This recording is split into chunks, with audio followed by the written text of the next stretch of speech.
Call this meeting to order.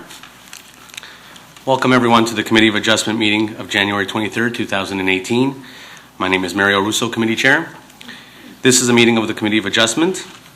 The Committee of Adjustment is composed of 5 citizen members who are appointed by Brampton City Council. The committee is authorized by the Ontario Planning Act to consider applications for minor variances from the provisions of the City of Brampton zoning bylaw. The committee also considers applications for consent, sometimes referred to as land division applications, which include severing a new lot from an existing lot, a lot addition, easements, mortgages, certificates of validation, or leases in excess of 21 years. My first request is to ask those present to ensure that all cell phones and other electronic devices are turned off or placed in non-audible mode during the meeting. I'd like to introduce the committee members. Firstly, to my immediate right, member Mr. Ron Chadha. To my far right, member Mr. Richard Nurse. To my immediate left, member Ms. Desiree Doppler. And to my far left, member Mr. Robert Crouch. And again, my name is Mario Russo.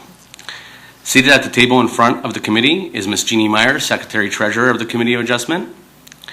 And seated near the podium, we have city staff members who will assist the committee today.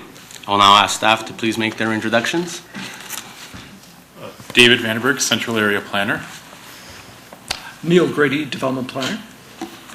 Good morning, Mr. Chairman, committee members, and members of the public. My name is Michelle Gervais. I'm from the Development Services Division. I'd also like to introduce 3 other planners that will be speaking on some applications today. Mr. Kevin Freeman, Mr. Rob Nicky Fortune, and Mr. Nasir Mahmood. Thank you. Mr. Chair, I'm Ross Campbell, Supervisor Zoning and Sign Bylaw Services. Thank you all. Before we consider today's applications, the committee has some procedural matters to take care of. Firstly, the adoption of minutes of the meeting held January 2nd, 2018. The minutes of the previous meeting are presented in today's agenda. Committee members, are there any questions or concerns with those minutes? May I have a motion to proceed? Motion to approve by Mr. Nurse. Seconded by Mr. Crouch. All in favor? That carries. They are approved. We now move on to declarations of interest under the Municipal Conflict of Interest Act. Does any member have a declaration of pecuniary interest to declare on any item being discussed today? Seeing none. We do not have any written requests for deferrals or withdrawals, but I do believe we have some correspondence. Ms. Myers? Through you, Mr. Chair, we just received an email communication respecting application B17021, Beauvais West Holdings. It is my understanding that a representative of Stikeman Elliott will be in attendance to speak to this application. Okay. Is there an agent for this application present? Sir, would you like to step down?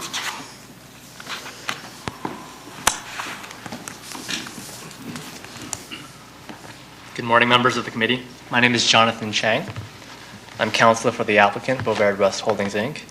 You may recall that I appeared before you in December of last year in concurrence with city staff's recommendation that this matter be held over until today's date to allow staff, city and regional staff, an opportunity to review the transportation study as well as to engage in further discussions with the applicant. I can advise the committee that since that time, our client and our consultants and city and regional staff have had productive meetings and correspondences, and our understanding is that the regional staff is still undertaking its review of the transportation study. And so although we were hopeful that we could bring these matters to a conclusion for today's date, we understand that we will need to request a further deferral. And having spoken with regional staff and canvassed a few dates, we request a set date for an additional deferral until March 27th, so the March 27th hearing. And our position is that the discipline of a deadline will help move things forward, and it will give everyone a date to look forward to. Thank you. Staff comments?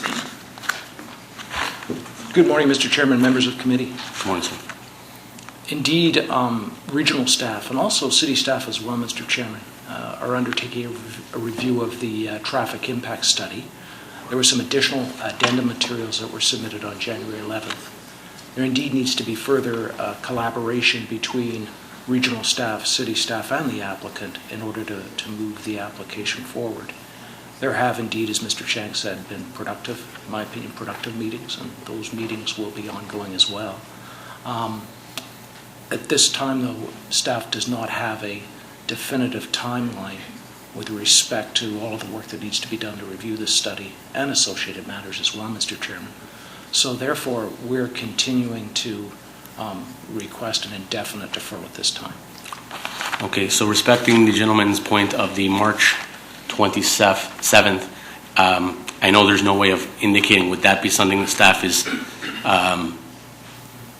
in agreement to, or something that still thinking that the indefinite deferral is the better route for staff's, from staff's perspective? Mr. Chairman, because of the uncertainty, the complexity of the matters through the traffic impact study, we referenced one of those matters in the staff report with respect to access to Beauvais Drive West.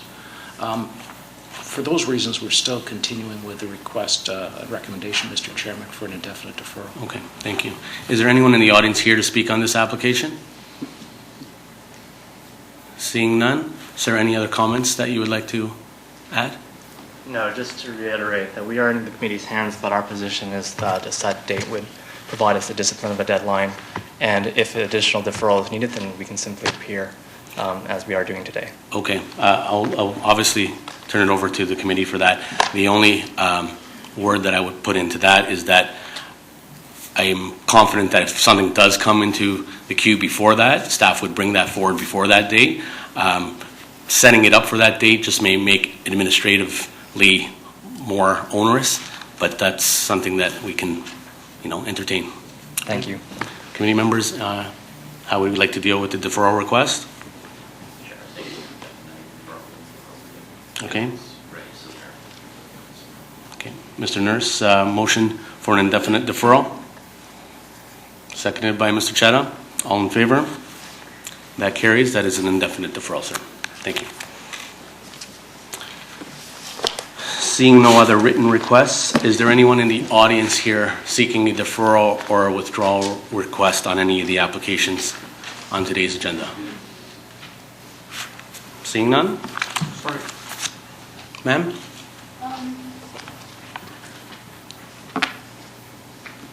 Good morning, Mr. Chairman. Would you like to just step down, ma'am? Sorry.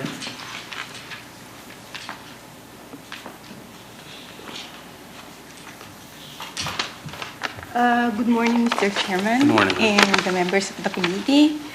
I have just read this notice about 2 days ago, and it's my first time to come here, so I don't know the procedures. Okay, just Please excuse me. That's okay. Just maybe just your name and your address, just for the Okay, record, and then what application you're referring to. All right, my name is Natividad Palad, and I live in 1 Miranda Crescent at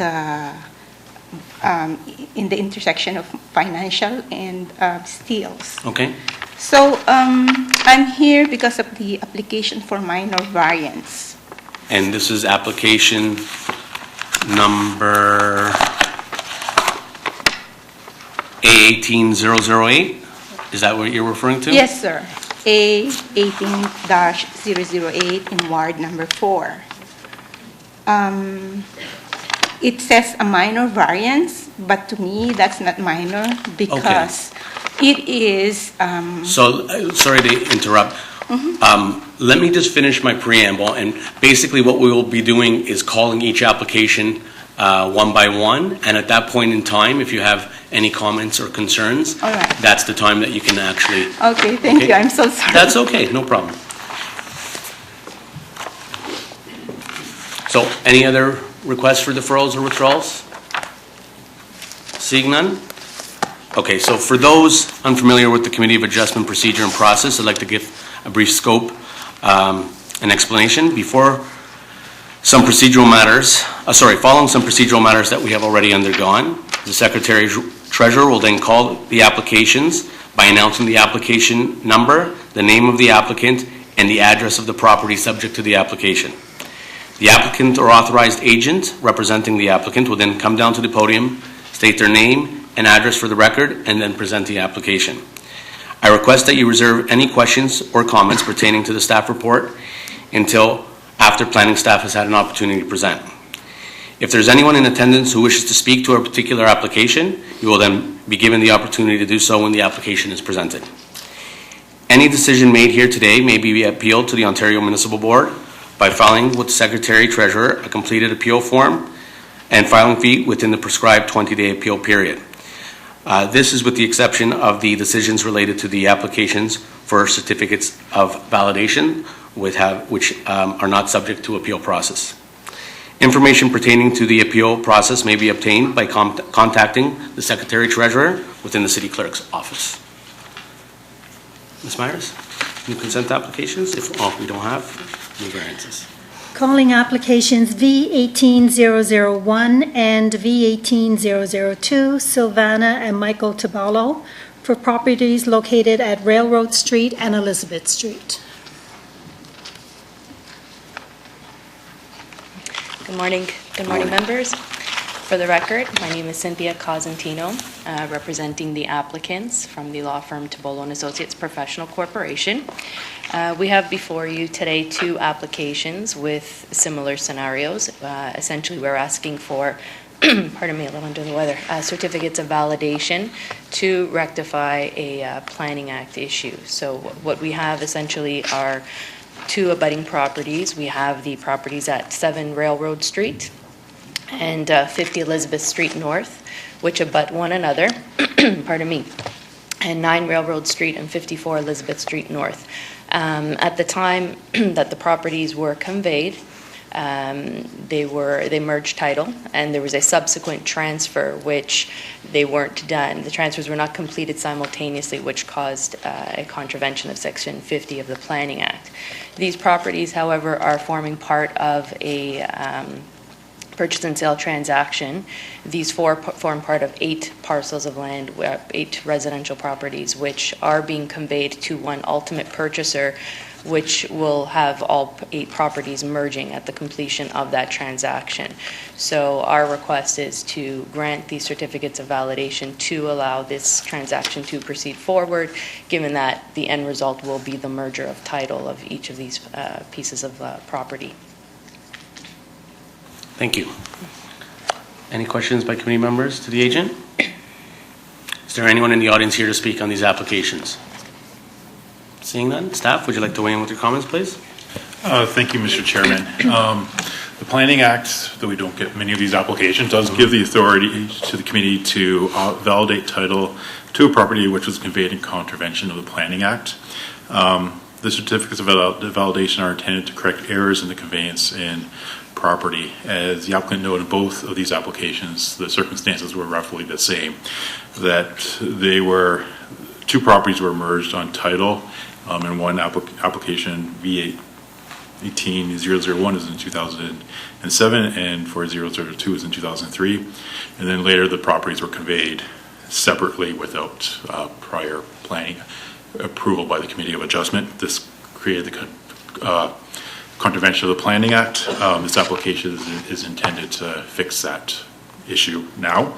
In these applications, no planning matters are at stake. The conveyances of the two properties when they're conveyed separately, the properties match what was or that existed before the merger. We also reviewed with legal staff the transactions, and there was no issues noted in that process that would affect the issuance of the certificates. And based on these findings, staff is in support of the two applications. Thank you. Yes, this is not very common. So just for our own knowledge, would this just have been an administrative type error or something that was just overlooked because of the transaction times? I believe at that time it was something that may have just been overlooked because they did form part of an assembly of properties, and that's my presumption of what took place, which is why now we're asking for the correction to be able to complete our transaction. Okay. Thank you. Any questions or comments by committee members to staff? Seeing none, then asking for a motion to proceed.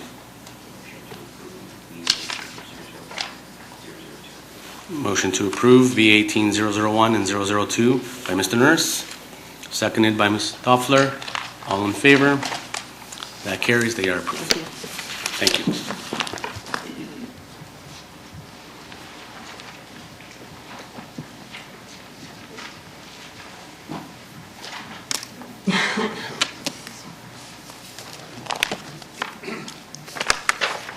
Calling application A18005, Jose Martin Chaya and Bettina Stella Canepa. Property is located at number 10 Finchgate Boulevard.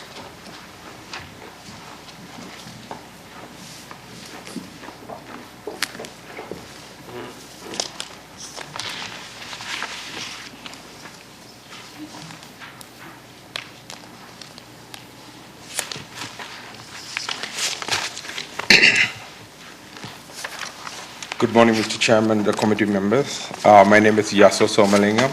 I'm the authorized agent on this application.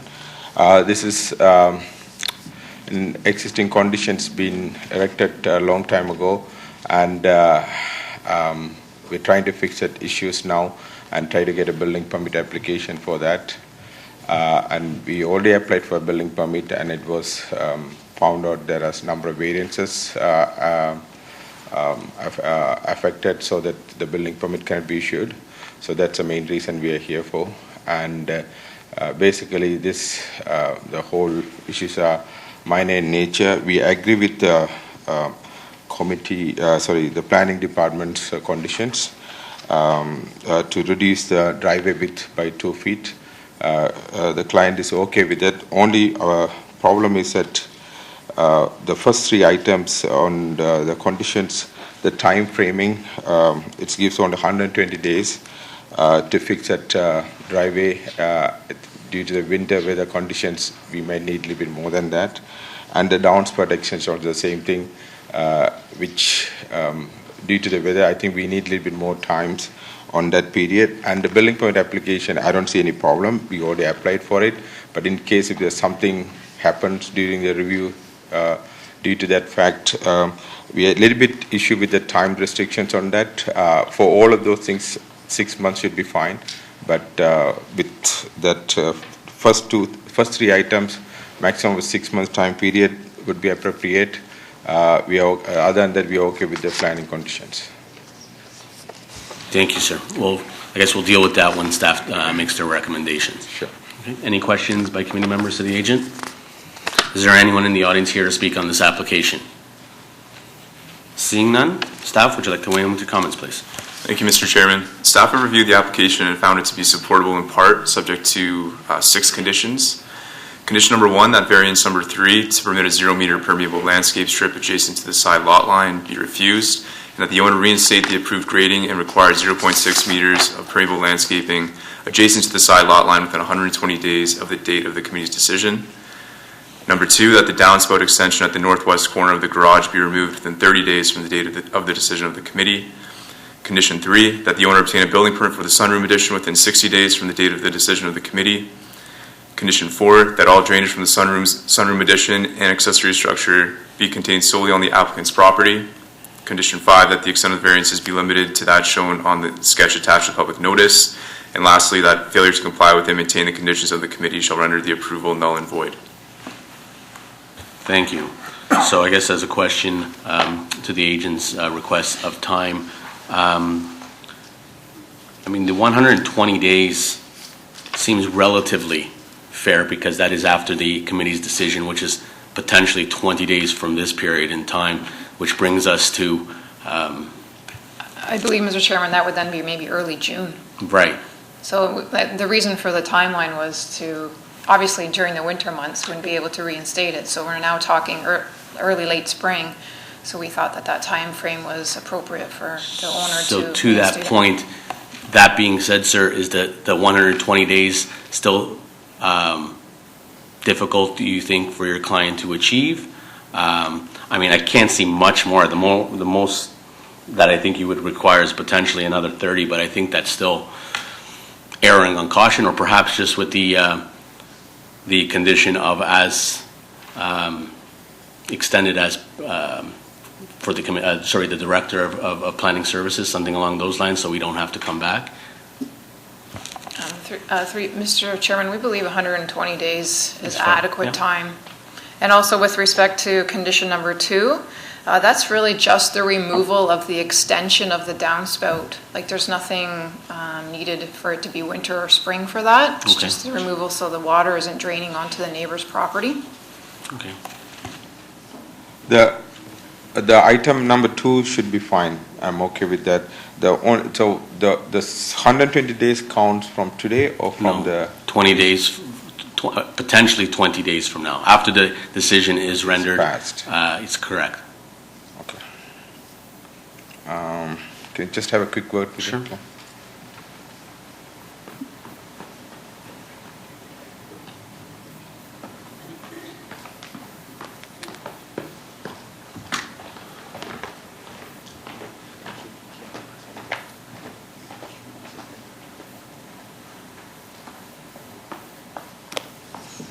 Yeah, he's fine with that. Okay. It's okay. Regarding the building point application, I shouldn't be any problems, 2 months. That's also counted from the decision date, right? Right, and then, again, I guess that pertains to just submitting the application. The dealings will potentially continue, but just the submission of the application.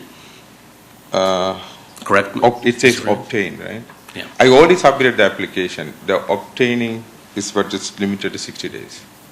Because they won't review until the decision is made. Right now it's on hold. Through you, Mr. Chair, it is to obtain the actual building permit. Okay, so perhaps there, it would be a little bit prudent, or more prudent to include the "or as extended" kind of clause that we often put in? Typically, we wouldn't want to extend it because it's a safety concern that it's already constructed. We want to make sure that it's safe. Correct.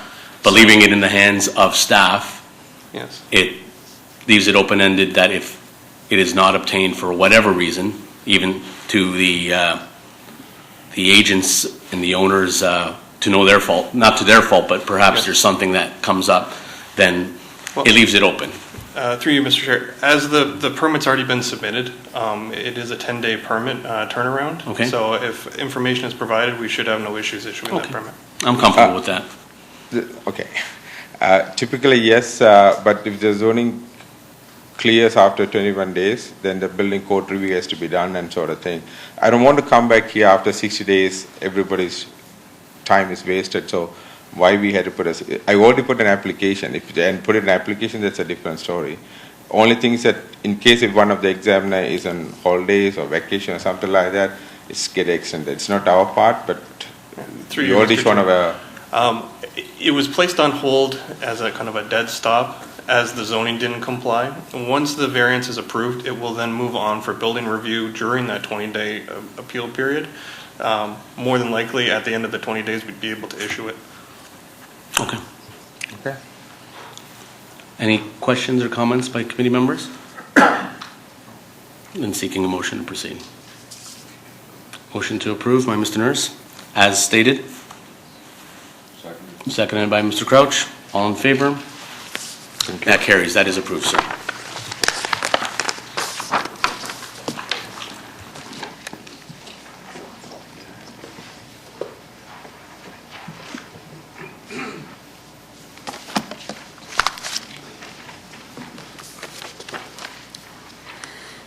Calling application A18006, Ashkor Emanuvek. Property is located at 35 Buick Boulevard.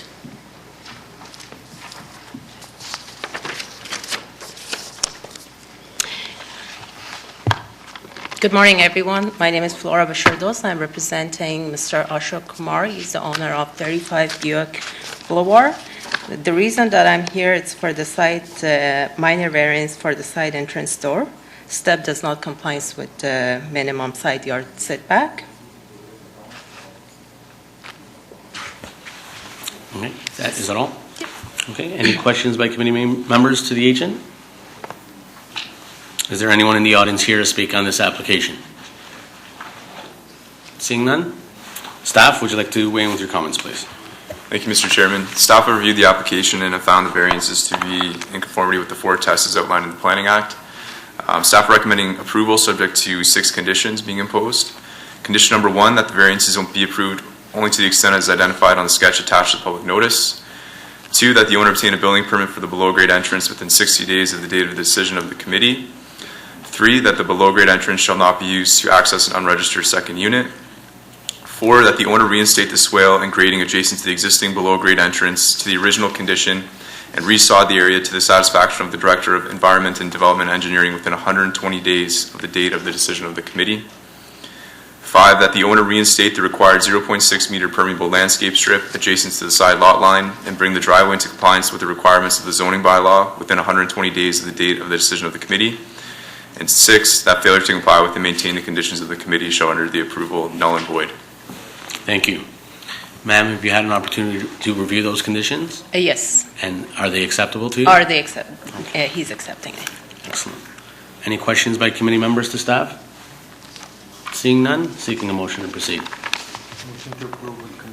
Motion to approve with conditions by Mr. Chadha, seconded by Ms. Stoffler. All in favor? That carries. That is Thank you. approved, ma'am. Thank you.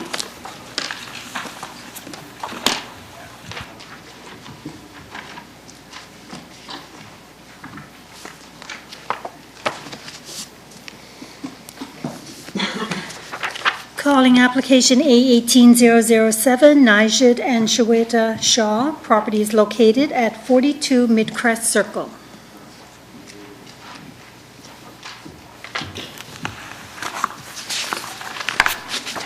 Good morning, Mr. Good morning. Chairman. My name is Nishit, and we are the homeowner of the property 42 Midcrest Circle. And I like to say, we just moved into the Brampton just 2 years ago, so really enjoying.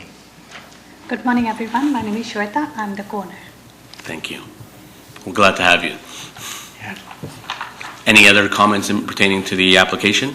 Yeah, so we requested a permission for a couple of variants, which is a little bit driveway widening in the front landscaping, and also the backyard deck. And there is I think few things were in line with approved, but then there are a few things were not approved, and we are here actually more to advise you why that thing would be appropriate for we as a homeowner, why that would be important for us. Okay, which ones in particular or anything? Specifically, I think on the application, there's a variance number 2 and 3 were refused.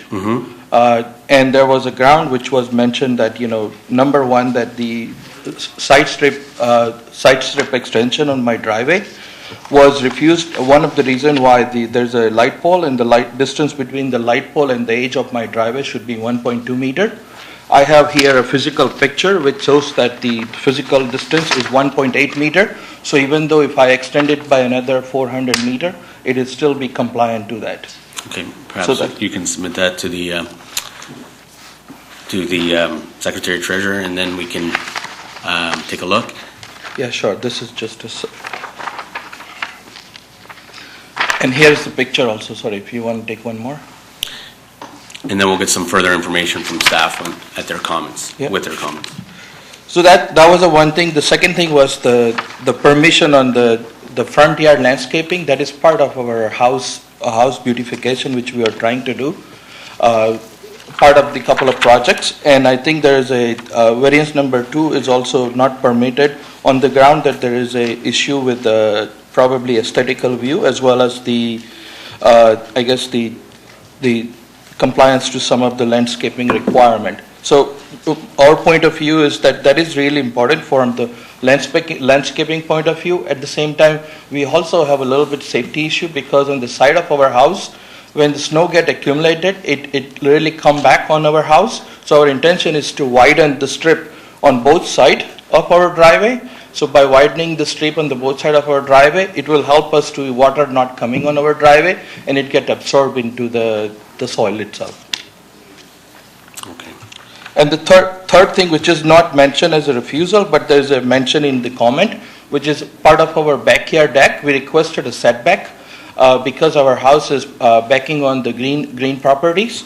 So I think that was approved, but at the same time, I think there was a comment made that the staircase to come down from the backyard deck should be moved from left to the right, and that's not the case for us, because even I have a picture here, by the way, I can definitely share with you. So even though the stair on the back would remain on the left side, there's still enough clearance between my house and the adjacent neighbor house, which is more than 12 feet. Okay, we'll get some comments on that. That's not, I don't believe, something that we're dealing with at the committee level. That may be something that at the permit stage. And again, we'll get some clarification from staff at that with that question as well. And just for your knowledge, I just sent out the picture of lots of my neighbor actually already has widened the driveway with the 2 feet on the side, and that's just some of the example. Yeah, you have not done anything at this point. You're just asking, or has it been done? Because the only thing we have done is we started the deck work and we stopped the deck work as a part of the request for the setback. Can you add something? No, I guess this would look very nice for our property, and we would be able to enjoy more, because the way our property is placed, we are facing directly the road. So as you drive to the road, we just reach my house. So it would be important for us for the value. Yeah, we deal with this very often, so we'll have staff have their comments, and then we'll deal with the actual questions at that point in time. Thank you, sir. Any questions or comments by committee members to the owners? I do believe we have some correspondence. Is this on this application here? From the Credit Valley Conservation stating no objection. Correct, Ms. Myers? Yes, Mr. Chair, that's correct.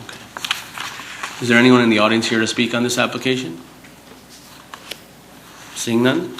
Staff, would you like to weigh in with your comments, please? Yes, good morning. City planning staff have reviewed the application and are able to support the variances, at least in part. Almost probably best off to break these into three different parts. First being for the construction of the rear yard deck. Staff are supportive of that. It is consistent with what's in the area. Others have done that. There's a little confusion. Staff are supportive of the location of the stairway. It's better on the side that it's on because it doesn't bring closer to the neighboring property. It keeps it farther away, so it's actually further to the west, and that's appropriate in this case. Not close to the open space. Yes, that's right. It's better near the opposite side, near the residence. So that's positive. So even we try and avoid raised decks in certain areas because it takes away the privacy of some of the neighbors, but even if you did have it, it's still going to be the situation. So a little bit closer is not going to be a problem in staff's opinion for the rear yard deck. So subject to the conditions we've put together, we're supporting that variance. With regards to the front yard porch enclosure, they're not proposing to extend it any further than what it currently is. They just want to glass in what is currently there. But without seeing anything, we just want to make sure that the building materials and design is appropriate for with the dwelling, the main dwelling, and so we're going to need to see something, some sketches to understand what they're proposing in advance of the actual construction taking place, and the conditions will reflect that, and we believe that will meet the 4 tests as well. However, the staff are not supportive of the 2 variances to remove the side yard permeable landscaping strip, and also to equally allow for the driveway to be extended. Staff are fairly consistent on that approach because it's important for the streetscape appearance that if people continually do that, you'd have a lot less landscaping, a lot more parking, and on a cumulative basis, that's problematic in staff's opinion. So as much as most people would like to do that, most people do build out the driveways to the maximum, but we believe that that's appropriate, and for that reason, those 2 variances do not meet the 4 tests as outlined in the staff report. So staff are supportive of only the 2 variances subject to these conditions, and I'll read them. That variance number 2, which is to permit the 0 permeable landscape strip adjacent to the side lot line, be refused. That variance 3, to permit a driveway width of 6.94 meters, be refused. That the extent of the front yard setback to a porch enclosure and the rear yard deck variances be limited to that shown on the sketch attached to the public notice. 4, that within 60 days of the final date of the committee's decision, the owner shall obtain a building permit for the existing rear yard deck. 5, that the owner shall submit an elevation drawing for the front porch enclosure to be approved to the satisfaction of the Director of Development Services prior to the submission of a building permit application. 6, that the owner shall obtain a building permit for the front porch enclosure prior to commencing construction. 7, that the owner shall obtain a permit from the Credit Valley Conservation for the rear yard deck prior to obtaining a building permit. Lastly, 8, that failure to comply with and maintain the conditions of the committee shall render the approval null and void. Perfect, thank you. So I guess my question would be, and I know we deal with this all the time, is respecting the permeable landscape strip and looking at just the driveway width, they're seeking relief of 0.77 feet, if I'm not mistaken, correct? 22 is what's allowed, and they're asking for 22.77? Correct. So the points, that driveway width, is that taking into account both the expansion of the permeable strip and the driveway?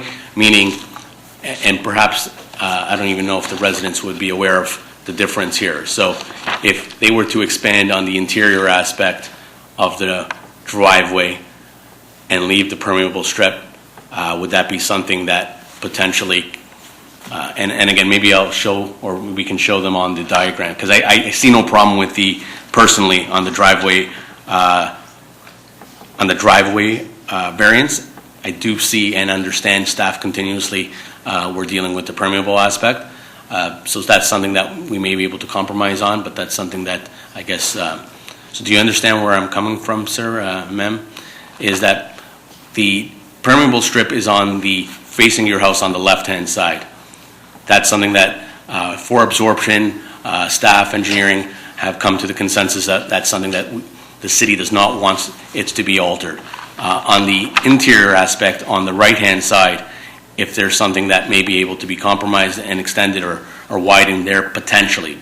You may not even want to do it at that point in time, I'm not sure. It's just something that I would be able to support the driveway from my perspective.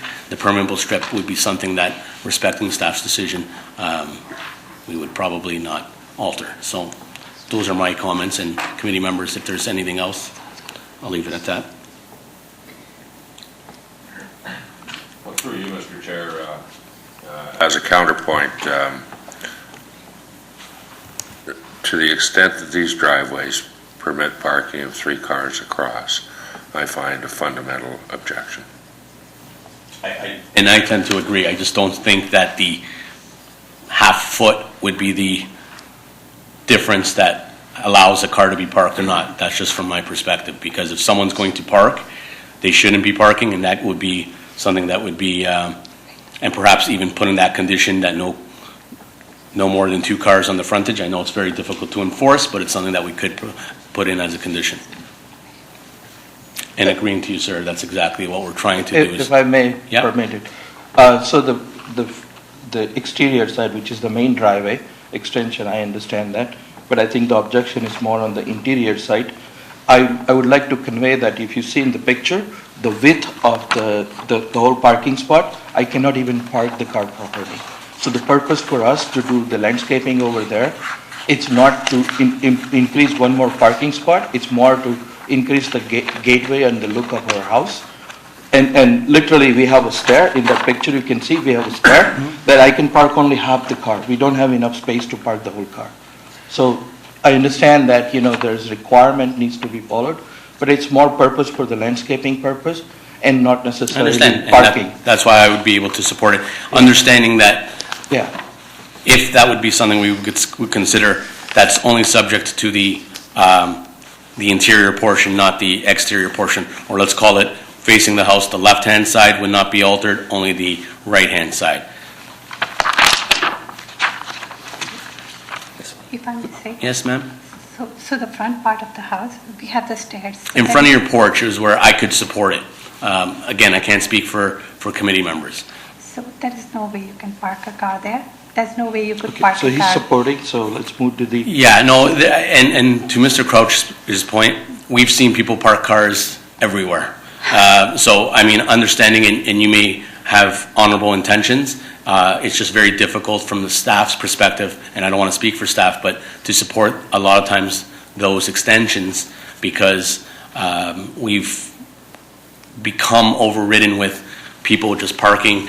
From my perspective, I can support it just because of the true minor perspective of an extension of close to a half foot. So I don't see that being too onerous. And if someone's going to, now I would probably ask for a condition, again, very difficult to enforce, but something that at least is on paper, that only 2 cars are to be parked on the front lot at any given time.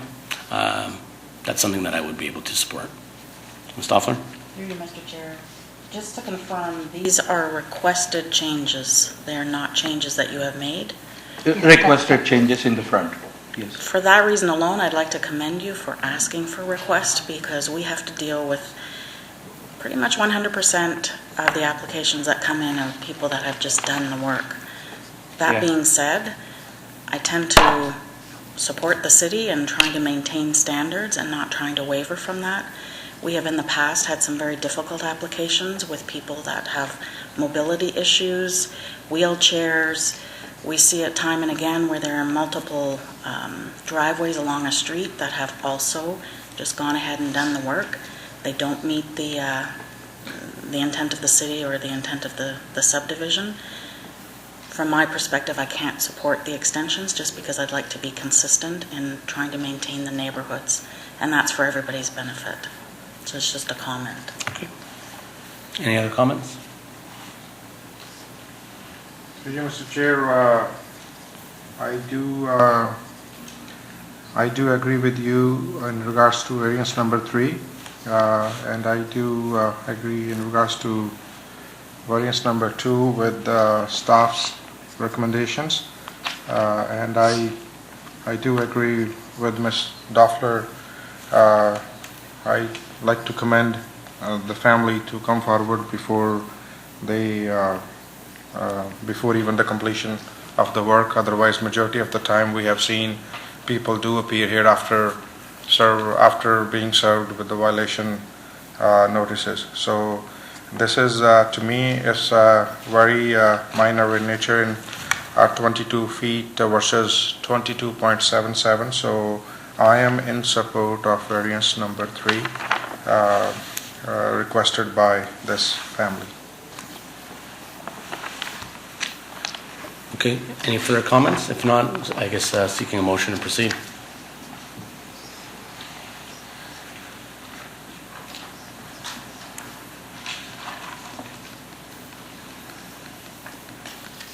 I'll put forward the motion just so we can get started. I'll put forward the motion to support the application with the exception of condition 2 being eliminated, and I guess all other conditions to be maintained.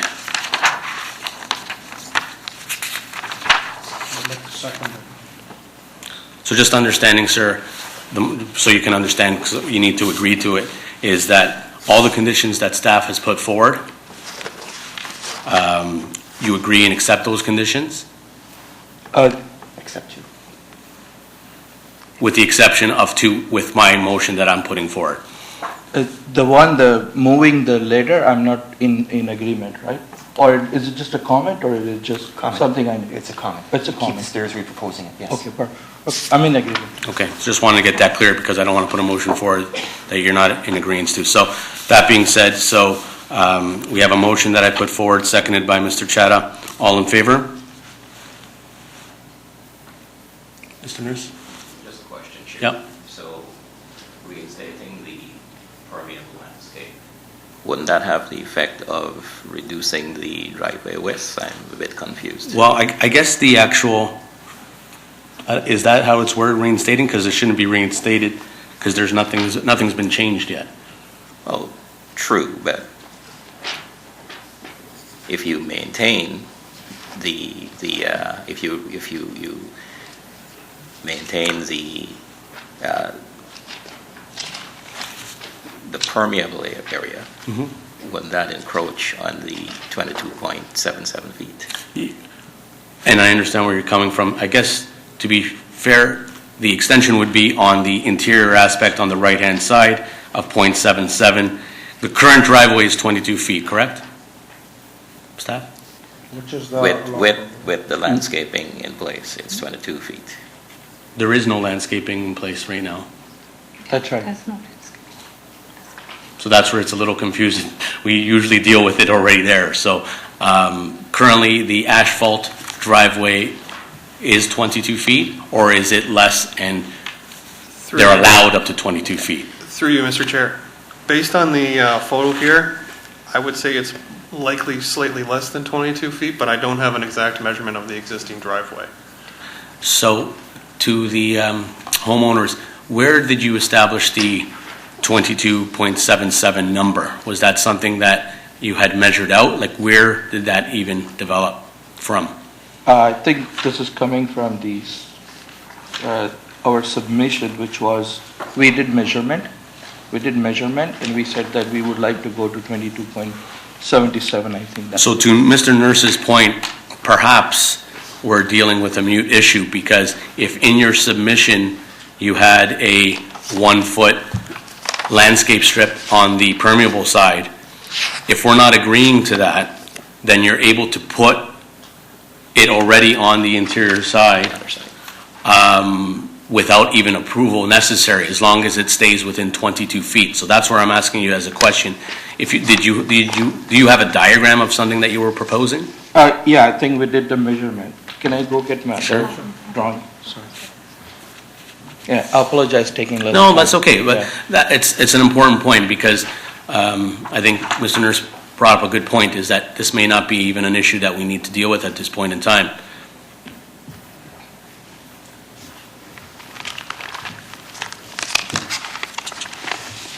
So the Mr. Chair, the permeable space appears to be 26 feet. We don't know what they had proposed in their drawing. If it was 6 inches, if it was 1 foot. Yeah. Yeah.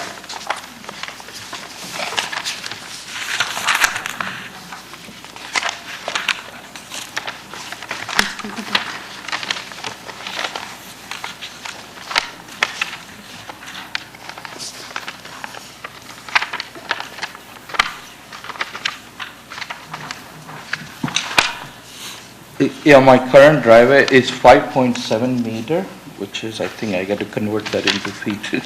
Apologize for that.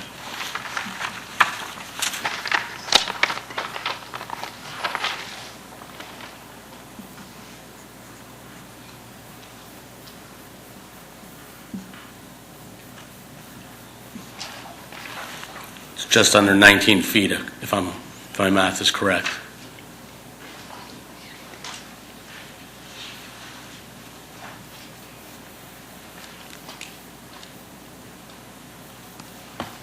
$18 feet and 8 inches, I guess. Yeah. So it's around 19 So feet, what right? were you proposing on the two sides of your driveway? So on the other side, between me and my neighbor, I was proposing a 2 feet strip.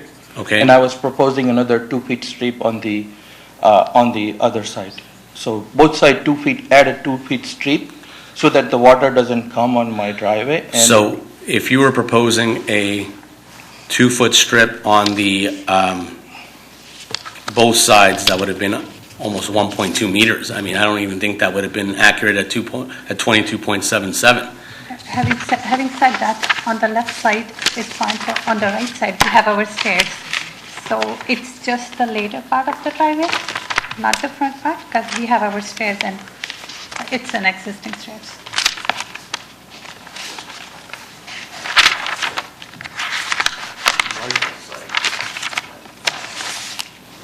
And I agree. That was my motion that I put forward.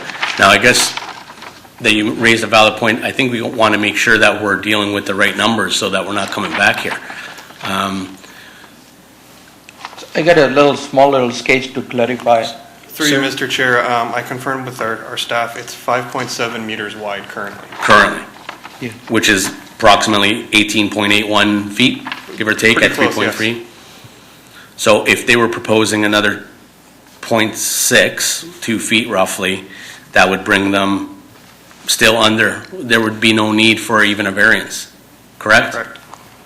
So I guess we've been able to kind of decipher the fact that we're not going to be potentially supportive of the permeable strip, the left-hand side.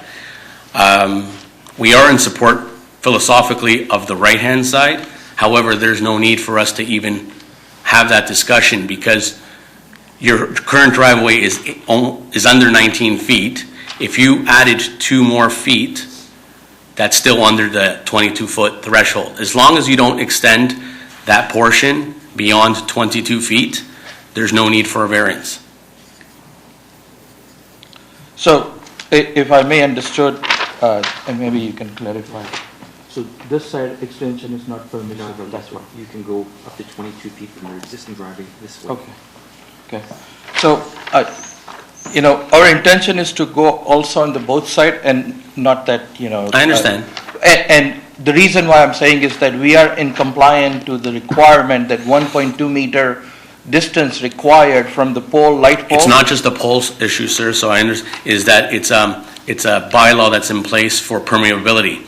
So it requires that 0.6 meters be left on that aspect at all times.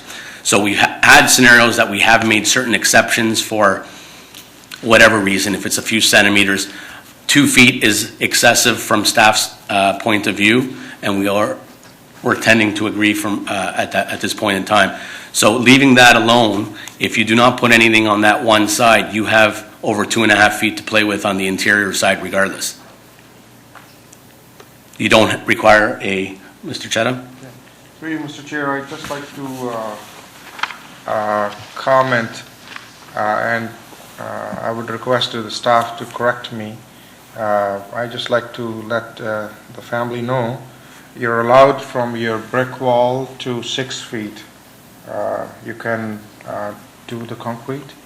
So for your use, clarity. So you don't need the variance for that, even on your left side. Yeah, on the permeable side, that's something that 6 feet away from the house is something that tends to be allowable for bins and so forth, correct? Through you, Mr. Chair, yes, that's correct. The first 6 feet from the front wall of the home, you'd be able to pave. Okay. So the same in regards to that, I hope you understand. Your driveway is right now approximately 19, as you are under 19. According to your lot, under the bylaw, you're allowed up to 22 feet according to the bylaws. But on your left-hand side, you're also allowed for 6 feet from your wall, I believe from your driveway brick wall to the road, towards the road. Through you, Mr. Chair, from that front garage wall, yeah, coming forward 6 feet from that point, they would be allowed to create a little Mhm. alleyway. So at this point in time, I think we've discussed this ad nauseum, but what I'd like to kind of do is actually retract my motion and just put forward a motion to support staff's recommendations as stated. And I think that will satisfy your intentions, understanding that at no point in time could you come or put anything on the left-hand side of your home. You will require a variance for that. We're not supporting that at this point in time. So you understand, and perhaps just get some clarity from staff what you are allowed maximum-wise, and you'll be able to do that at any point in time. Yeah. No, we respect your time and clarification in this regard, even from the staff and the committees. Our intention was more to do the strip on the both side, and we understand that for some reason we are not being supported. What I mean to say was, there's 10 houses on our driveway, that's the has difficulty. been done, and when we approach to the city, we get these response. It's really not very pleasing for us, because at the end of the day, it's not getting the look and the feel where we would like to do. And it's difficult for us because we tend to deal with this all the time. Those are homes that potentially will be prosecuted. I don't know. It's very difficult for staff to go around because it's done not only on on your house, it's done at thousands of homes. So it is overwhelming. The fact that you've done it the right way is actually, like we said, commendable. That being said, you still could beautify, and it's just the one difficulty that we deal with, and you will be able to put a certain bit on, like Mr. Chadha had mentioned, and I think you would probably seek some clarification. But I still think you will be able to get what you're looking for, with the exception of the permeable strip on the left-hand side. Okay, so again, I'll put that motion forward to support staff's recommendations as stated. Seconded by Mr. Nurse. All in favor? That carries. So they are approved as they are stated in the, so the backyard is, deck is approved with the conditions as stated. The variances 2 and 3 are refused. Thank you for the time and explanation. No problem. Thank you.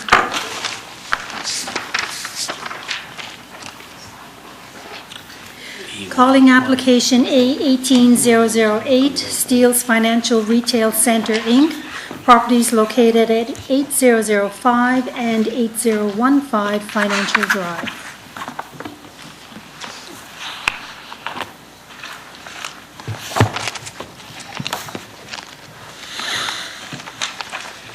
Good morning, Mr. Chairman and members of the committee. Good morning, sir.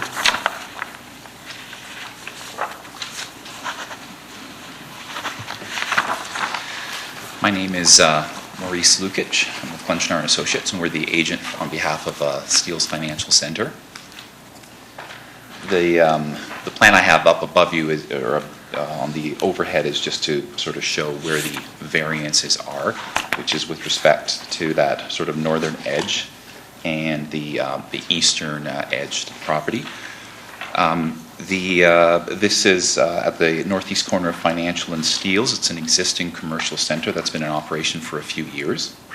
And and I won't go into a lot of detail because I'm sure staff will talk about it in the official plan, and it's zoned for commercial uses. The restaurant use is also permitted, but the issue is the setback. There was a previous decision, and you can see that in the notes, in 2013 that did allow the restaurant use to be closer with a proviso of no what I'll call on-site food prep. The garbage room was also allowed as well, and that's what that setback is to that northern property line of 5. So the application intent today is not to change the buildings in any way. We are in no way trying to change the site. There's not anything needed. All we're trying to do is to remove the request that, or the condition that was imposed previously for no on-site food prep. We just want to be able to have a regular restaurant use. And then unfortunately, we need to reintroduce the previous approval for the garbage room, which now exists, to that, and that's that 5 meter. And so you see reference to that in the commentary as well. Again, we're pleased to see support by staff. However, we have a significant concern with one of the conditions imposed with respect to the temporary use. We haven't exactly had enough time. We had a quick call with Mr. Vague yesterday. I would like to talk to committee a little bit more about our concerns with that and any possible solution to address the potential concerns. But maybe what I'll do is I'll wait for you to hear from staff, and or I do realize, I believe there's the public in attendance as well. Appreciate your comments, sir. Thank you. Any questions or comments for the agent? Through you, Mr. Chair, where does this climate-controlled waste disposal facility sit? It's the notch. If I put my finger there, it is right there. Thank you. I don't know if you can see the line. So there is it's hard to see. So the wall of the unit is there, but then there's a bump out like that, and then it is there. So that's sort of a combination of the loading area, and then that's the centralized climate-controlled garbage pickup. Thank you. Any other questions by committee members? Is there anyone in the audience here to speak on this application? Ma'am, would you like to come down?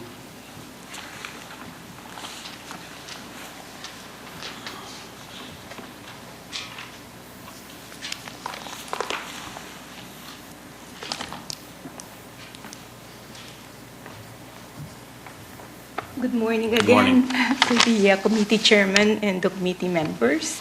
My name is Natividad Palant, and I live at 1 Noranda Crescent in that subdivision. As I said, I've just read this application 2 days ago. And so I'm very sorry if I didn't follow any procedures that may have been required. But reading this, I have some concerns because firstly, it is not a minor variance because from 20 meters, it became 5 meters, and the other one was 9 meters. There is a city bylaw for the purpose of keeping the safety of the residents in the area, which is a residential area. One more restaurant will not be detrimental for all the residents in this area. There are restaurants all over, and also the garbage that is 5 meters from the residential area is really ridiculous. We all know if you have a garbage within 5 meters of your area, which is a commercial garbage, would you feel comfortable having that? Or a restaurant that cooks and deals with cooking, it's hazardous. And that is within 9 meters of the residential area. We all know just the wind direction. If something happens, will affect that neighborhood. We don't want that. So I am just appealing to each one of you to please, put yourselves into that shoe as a resident of that area. Thank you. In respecting your comments, ma'am, we'll have staff kind of go and go over their recommendations and perhaps shed some more clarity in terms of there was further approvals, previous approvals, and perhaps understanding a little bit. I guess one question I have is, in terms of, do you back onto this property, or you're just in the general area? Yes, sir. Okay. I don't back into that, but because I'm in the neighborhood, I will be affected if something happens. Understood. And you have even with the smell and with the animals, even my insurance will be affected by that. Okay. And you do understand it is inside, though, the garbage room, correct? Pardon me? The garbage room is in the interior of the building? No, it's not. Is it in the interior of the building? Yeah. So those are some information, because I know it's difficult to follow sometimes. So this is stuff that at least can put some of your concerns potentially at ease, or can actually raise other concerns or questions. So yes, sir. We'll probably have staff weigh in, and then if there are any other comments, you're free to come down and make those concerns. Thank you very much. Okay. Are there any other questions or comments from anyone in the audience? No? Staff, would you like to weigh in with your comments, please? Yes, Mr. Chairman. So city planning staff have reviewed the application and, as noted, continue to support the application subject to conditions. So at the time this application was last before committee, back in April of 2013, the building had not been built at that point. So staff were just feeling through conditions, how could it be done tastefully to integrate the garbage enclosure within 5 meters. It's now been built, and it's an extension of the building. It's been used with the same building materials of brick. There's a roll-up door which faces away from the residence, and then there's a walk-in emergency door that faces one of the sides of the residence. That side door, I can't really see any purpose for it really being opened. The roll-up door would happen once garbage goes in and out, and it's climate controlled. So all these reasons, the doors would be kept closed, it's climate controlled, keeping the garbage in there. I guess if there was a concern, we probably would have seen a lot more residents out saying, oh, there might be an opportunity to get rid of that garbage enclosure now, which is causing us all these concerns, which if it's here and they're not reacting to it, it may not be that much of a problem or adverse to the area residents. So staff, looking at the design of it, staff believe that the conditions are still relevant and can support that, and believes that the variance meets the 4 tests for the garbage enclosure being within setback 5 meters from the residence. However, the proposal to include a restaurant use within 9 meters, and so the staff report lays it out. The secondary plan had a policy and the site-specific policy location, which sort of said in the wording that it should be tried to minimize the adverse impacts upon the adjacent residence uses through landscaping and buffer treatments. Well, that makes its way down to the zoning bylaw and then into the site plan design, when we'd have regard for it when we're looking at designing this commercial site and adhering to the policies. I can't say why it was bumped up to 20 meters, a setback to restaurant use. The restaurant uses in the building A are currently there, operating, appear to be fine. very subjective as to when is it appropriate to have a restaurant. Is it 19, 18, 15 meters? Is it 9 meters, which is what in the parent zone states that a restaurant should be. So it's hard to say what the appropriate item is. We have gone excessive. We've asked for 50 meters setback from a restaurant to a residential use. We have different criteria across the city. It varies. So across the street, as an example, there's another, as cited by the applicant in their submission, there's another restaurant and bar, but it stays at the 9 meters, but the actual residential building and the building interface is probably closer to 20 meters because of the setback and the siting of the buildings, of the residential buildings over there. In addition, the secondary plan policies for that particular site to the south don't speak to these things of providing additional buffer treatments to minimize adverse impacts. It doesn't speak to that. And so I'm just guesstimating that the planner who probably put together this zoning bylaw erred on a bit more caution to have additional setback to the restaurant up to from 9 to 20 meters. So now the question is if you eliminate that, is this still minor? Just the intent that the council passed was to have 20 meters, and to take it away, I don't believe maintains the intent. It's very subjective, I will admit. And so in order to determine are the residents being adversely impacted, the best I can come up with, or the previous planner said, have the cooking materials cooked off-site and then brought to the property. Well, that's one way of minimizing the adversity. I agree with that. But it's also making it difficult for them to land a tenant. I get that. So the only other thing I can do is suggest that let's try it on a trial basis for 2-3 years. See whoever comes in there, if they maintain it and there's not a problem. I don't know any other way of maintaining it, ensuring that the residents who back onto that are not going to be adversely affected. I'm not so much sure about noise, although if there's a band that plays in a restaurant, possibly, no different than them opening up the back door to go out for a smoke, and the people working in the back of these units there can open up the doors and have a radio playing. That can be disruptive. So noise is one aspect, but my biggest concern would probably have to be the odors coming from a restaurant, depending on the type of restaurant that it is. So I don't know how to safeguard against it. So that's why the conditions have worded the way they are. I can read the conditions if you like at this time, or you can move on to further discussion. I think it may be wise to read the conditions, just so that we're all on the same page. And before you do that, I just want to get one thing clear, just so that we're all on the same page in terms of the orientation. The unit that we are referring to is B8, which is the closest to Steeles. That's correct.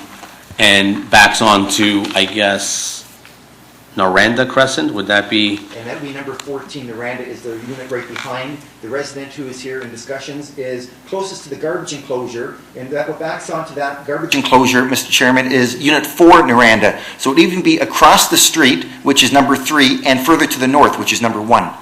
So it's, I'm not sure if you can picture what I'm saying. Yeah. Okay. And I guess this is already built, as you said? It is built. I've got pictures to show it for the resident. They want to come see what it looks like with both the roll-up doors and how it looks. The one question that I would have, just more for my own knowledge as well, is the exhaust fan and where it actually projects from the building. I know I'm not an expert on the field, but it has to project higher than the actual roof peak, if I'm not mistaken.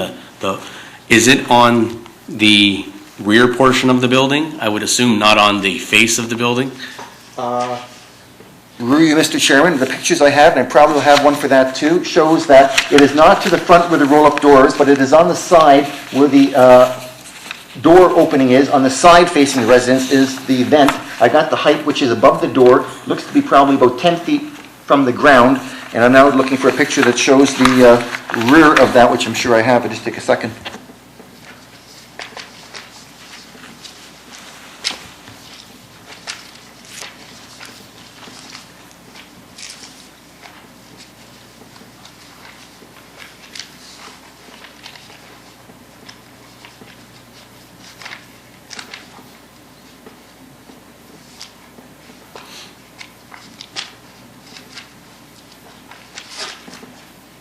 Sorry, Mr. Chairman, I do not have a shot from the rear that would adequately show it. Actually, since I'm not seeing anything at this point. I'm not sure. Okay, maybe the consultant can help us on that, but that's just a general question. It doesn't really have too much impact, just more on understanding where the exhaust is actually going to be exhausted from. Ms. Officer? Mr. Chair,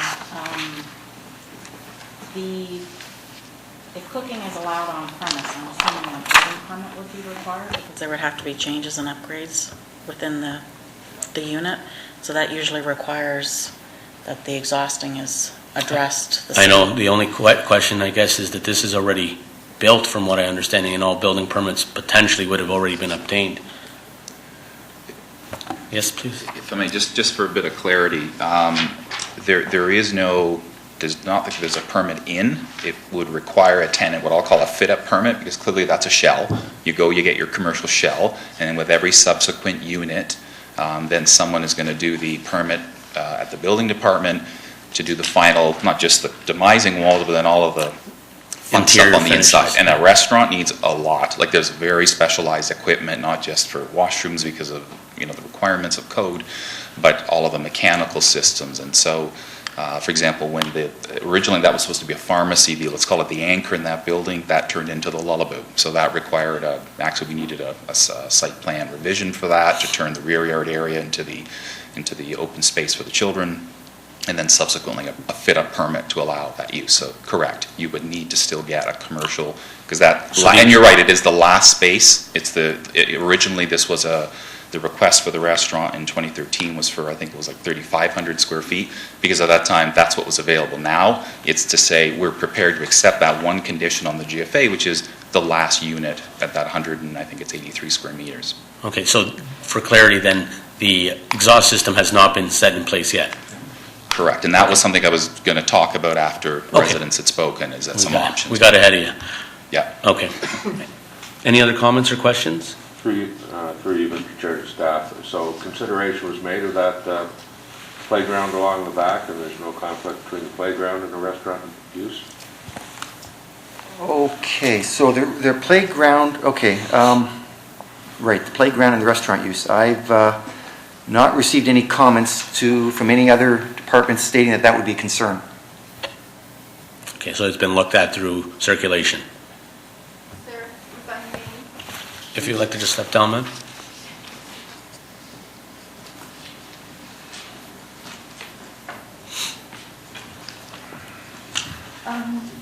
Thank you very much for the opportunity again. There's a nursery in that complex. So And that's what the Mr. Crouch was actually asking of any impact to the actual play area. little kids, yeah. Okay. And there's a playground. Okay. Thank you. Sorry, Mr. Chairman, I'm not aware of any concerns or problems that are raised between the restaurant and the playground facility. I guess maybe if there was concerns even by the people who run that facility, they probably would have come out and said something as well, but I have nothing to offer on that. To your point, all the circulation to all the departments had been sent. No one sent any negative impacts or any. Ma'am? I should not leave. Yeah, maybe if you want to make another comment, and then we'll have the consultant put in his comments, and then you can actually ask. Yes, sir. after that. I'm so sorry about That's okay.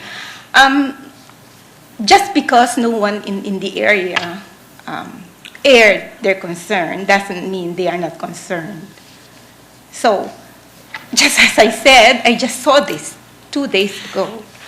So now I'm airing my concern. By all means. The question also, though, is that a lot of these concerns are sent to departments within the city and city staff, different areas, engineering, sound, so forth, and they look at all those comments as well. So it's not just the public, it's also interior staff as well. Yes, sir, and I'm really banking on that, on the lawmakers and the law enforcers to be able to see the sentiment and the comfort and the safety of all the residents in the neighborhood as well.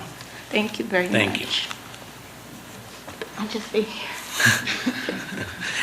Mr. Chairman, I've got a couple of pictures that I'm not sure if the resident wants to see. I can put them up on the board here. The fact that this is from the side view. You can see there's a door above it, up to the right. There's the... So that door is what backs onto the residential area? It's not the one... let's start with this. Okay, this is... Let's start up the one. At the front, which faces away from the residence, is a roll-up door that leads out to the front. And to the back is the resident, which is in behind that is Miranda Street, as you go further to the behind that. On the side, you have a door that's a climate-controlled door as well. And the fan venting is up to the top, right about 10 feet off the ground. As you can basically see it up top there, the fanning vent. I didn't take a picture, but I'm pretty sure that there's no vent to the rear of the building there. And as you can see that the structure it's built, it's nice, same building materials, venting out to Noranda, I don't foresee as being a problem to the immediate residents in the area, given its orientation, and its construction type. So I don't have a problem with being detrimental to the, or adversely affecting those residents in the immediate area for that. My concern lies with the restaurants, and I'm not quite sure really what is the more serious of the concerns. Is it the garbage enclosure or is it the restaurant? I'm not having deciphered that Right, yet. and I guess the ideology of your time constraint just came with the wrestling between the variance and whatnot. I guess we'll definitely hear from that from the consultant as well. Okay. Any other comments? If not, oh, sorry, Ms. Through you, Mr. Chair. I have a little bit of experience with restaurants. Getting a building permit for a restaurant is quite onerous. There's a 2-hour fire rating that's required between the restaurant and any other tenant typically. In this case, because it's an end unit, if there's a concern about the distance, that we're limiting or decreasing the distance, it might be something to consider to have a rating on the back or the side of the unit. That's an unusual situation to go in for permit. In terms of the venting, every city, whether it's Brampton or otherwise, they will not allow any venting to occur from a cooking facility that will produce odors. It's not something that restaurant owners like because they like you to smell their food on the outside, but they are not allowed to do that. So that I wouldn't have a concern with that because it's usually quite a stringent situation. But if there's a concern with a fire because a restaurant is a bit of a higher hazard than a typical retail tenant, that would be the suggestion that I would make. And I'm speaking to the city's request for temporary use of 3 years, which I think the consultant has an issue with, because if they sign a lease, if somebody's spending the money to upgrade a unit to these stringent requirements, nobody will sign a lease for 3 years. I don't even think they'll sign it for 5 years. It's usually 10 years, and then they want an extension. So if the issue here is the safety and a fire issue, then that would be a suggestion that perhaps we could make in order to protect the residents at the rear. In terms of the waste at the side, I just have 2 comments. One is we've been to this plaza several times for several variances. It's always well maintained, very neat, very clean. So I think maintenance is something that we tend to look at, and that's very well done in this regard. The fact that they have a step up to the side door, that typically doesn't meet building code, which means they're considering animals and not getting in there. So I think everything's been done very well from that regard. I would see that there may be an issue with a fire hazard. Thank you very much. Okay. Sir, would you like to step forward and raise your concerns? So I'm going to put on 2 hats. The first hat is, let me speak to you as a planner. The idea of throwing the list of some of the sites that we use as comparables was as a reminder to say the 20 meter is just odd. We even checked, because we have history on this site, our firm, not me personally, but our firm, and we even tried to see where did the 20 come from.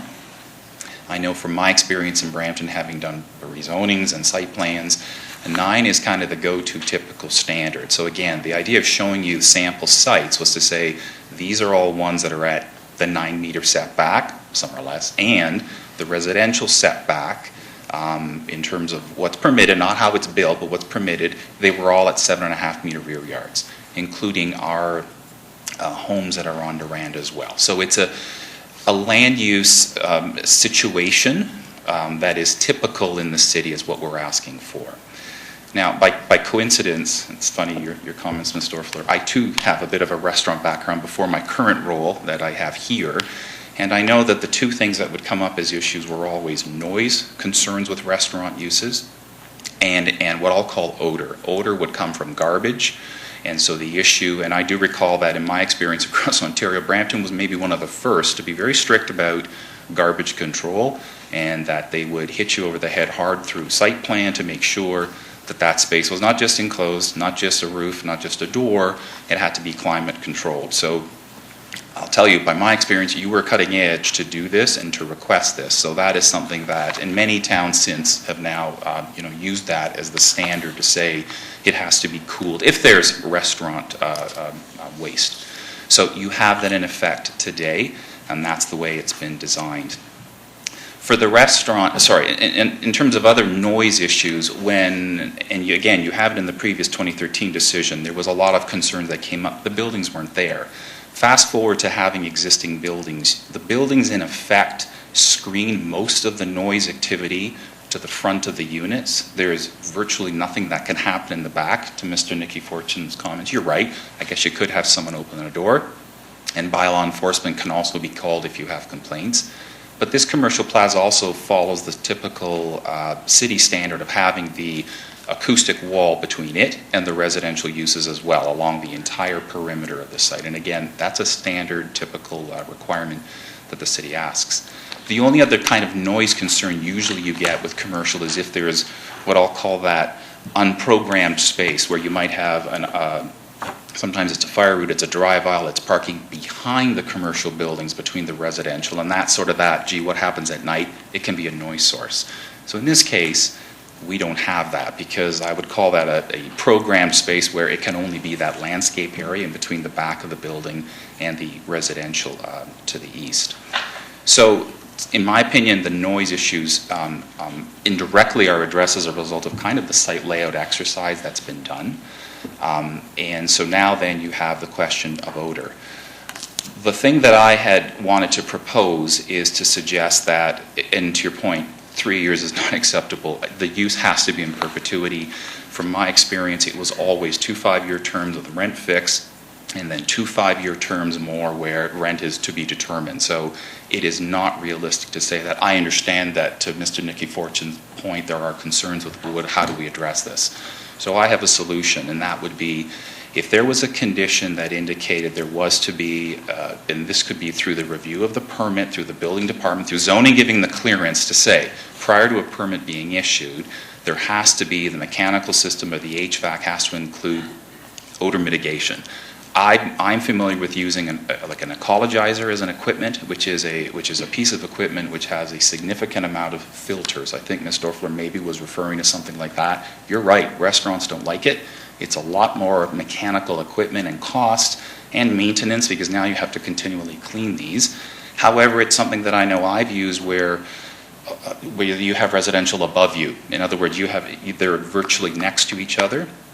And this is equipment that adequately can address this. And again, only because I would again, the planner in me says, this is a typical land use situation, but because we have the situation where we have a very unique bylaw setback, and to give comfort to staff and to remove 3-year imposition, I'd like to suggest that as a condition to say, and we can figure out the wording, or if we can't do the wording, I'm hoping we could do the wording today, and then we move forward to that, but the use in perpetuity is what I would ask of committee. Any other concerns, sir? No, I believe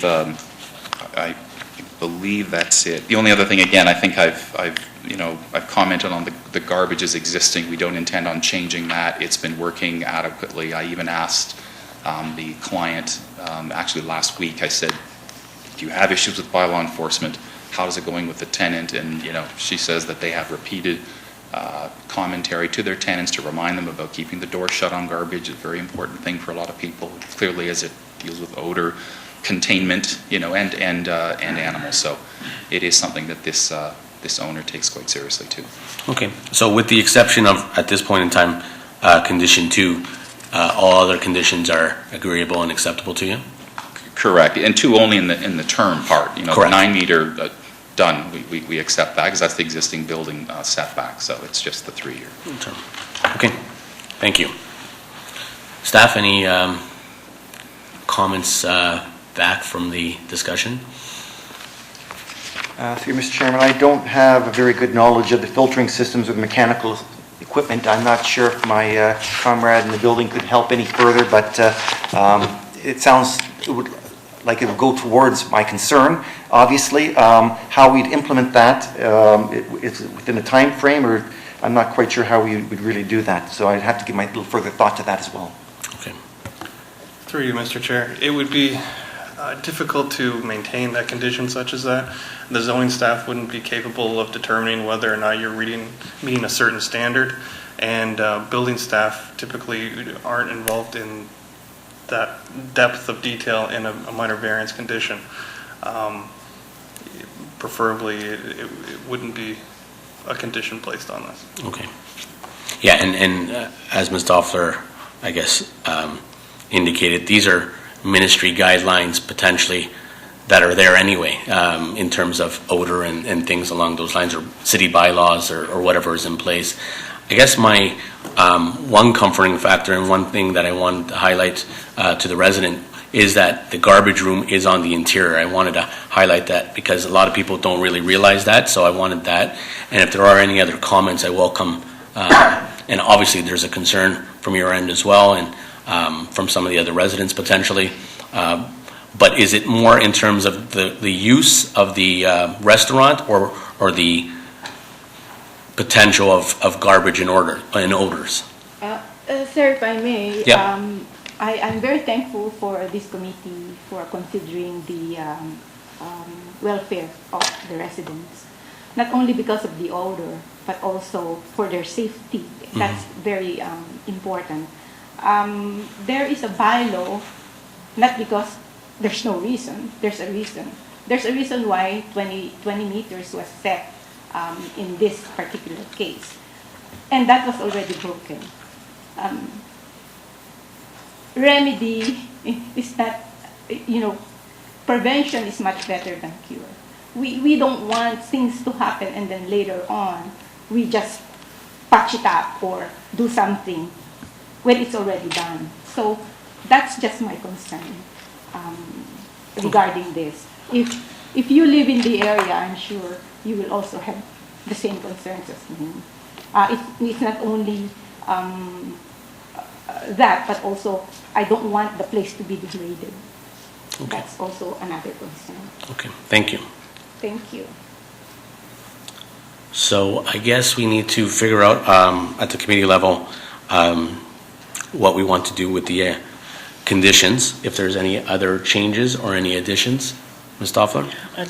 I'll clarify, and I'll be very specific about my experience. It's 30 years, over 50 restaurants throughout North America, 27 states in the U.S., California, several in California. The California Building Code is the most stringent you can possibly go through. Any requirement within a restaurant has a flammability rating, so that if there is a fire, it has to self-extinguish. That is a requirement of going through a building permit. In terms of the kitchen equipment, there's a hood above it, there's a fire suppression system. That fire suppression system, the second that there is a problem, initiates and puts out the fire. That system needs to be checked every 6 months. The fire department is heavily involved in something like this. And again, there's a 2-hour rating between this tenant and any other tenant. That means it takes 2 hours for the fire to reach the next door neighbor. 2 hours is a long time. The fire department, in my experience, gets there probably under 5 minutes. So in answer to your question, if I were to live behind the plaza, would I be comfortable? The answer is yes. Okay. Any other comments? Through the chair, condition number 5, Mr. Motion, with reference to climate control, disposal facility. Could we just inject that descriptor in number 5? The worded? Yeah. Okay. So basically, that the climate-controlled waste disposal facility, is that adequate? Yeah.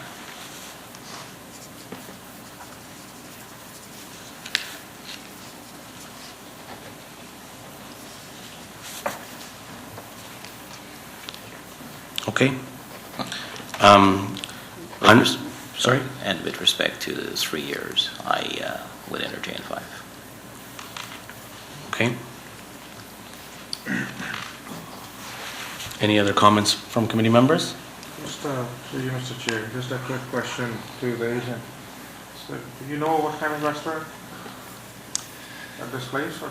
They've had a bunch of different people ask everything under the sun. The restriction on having food off premises always is a non-starter, or they try. In fact, I even did I forget what they're called in Brampton, zoning certificate of use, like where we sort of give you a description of the restaurant and we ask zoning to confirm would it comply, and we were told no. And that was with an operator that actually did do a lot of their food off premises, and they walked. So that's the concern. And again, because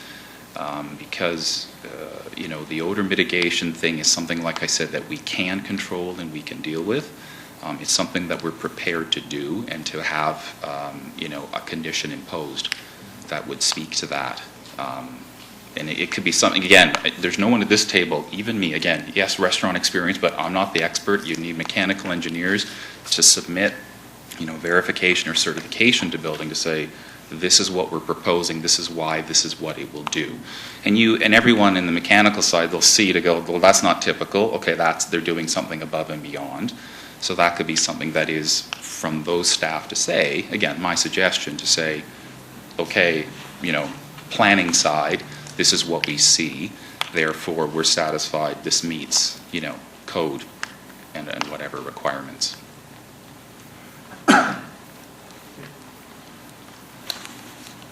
Any other questions, comments? Comments, I guess, through you, Mr. Chair.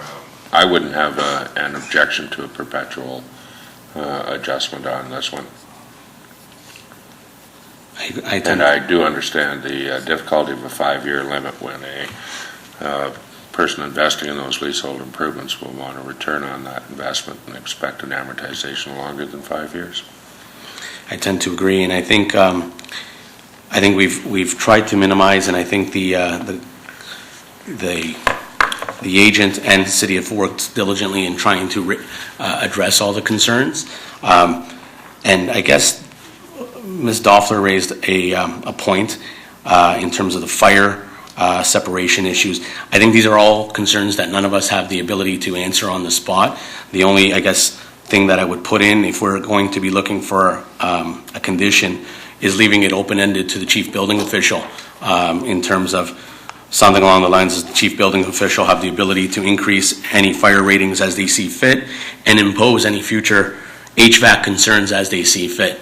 Leave it up to them. They can do their due diligence, and the city does their homework on that, leaving it open to the concerns and any address so that you can actually do the research and make sure that it's addressed. I don't think we have the ability to be answering those questions. So something along those lines?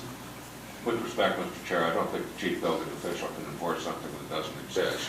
It's simply compliance with the existing laws. Chief building official can't willy-nilly change the standards. No, what they can do, and I've actually experienced it myself, perfect example is if they see that the rear wall facing Noranda Crescent, for whatever reason, can be increased from a 1 hour fire rating to a 2-hour fire rating. It may not be needed, but it's something that can be looked at least. That's just something that I say, it's just something that we'd be able to impose or put in there that makes everyone comfortable. It may not be needed at all, but why are we going to be discussing fire rating issues? I think that's beyond our scope. Exactly. Yeah. I think we should leave it to the people that provide permits. Through you, Mr. Chair. The chief building official enforces the building code, which is a set of minimums. It doesn't really give him the authority to impose additional requirements on someone. Okay. I tend to disagree. I think we have the ability to impose those higher concerns if we see fit.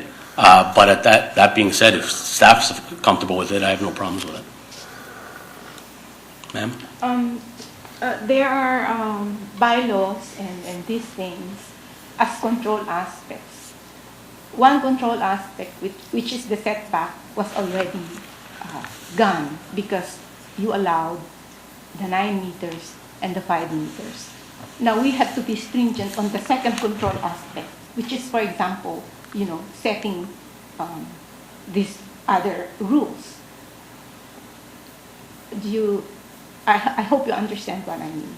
If there are several control aspects, one control aspect is gone, you let it flow, then all the other control aspects must be more stringent because you allowed this other control aspect to be demolished. Understood. Thank you, sir. Through you, Mr. Chair, to the residents, and Yes, sir.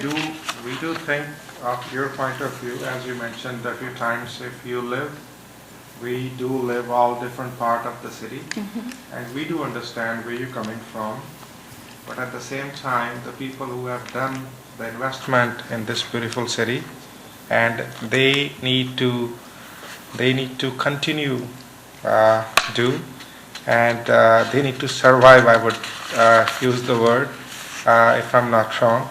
So we are listening both the parties, and we are trying to find a solution, because they cannot keep that unit empty, for example.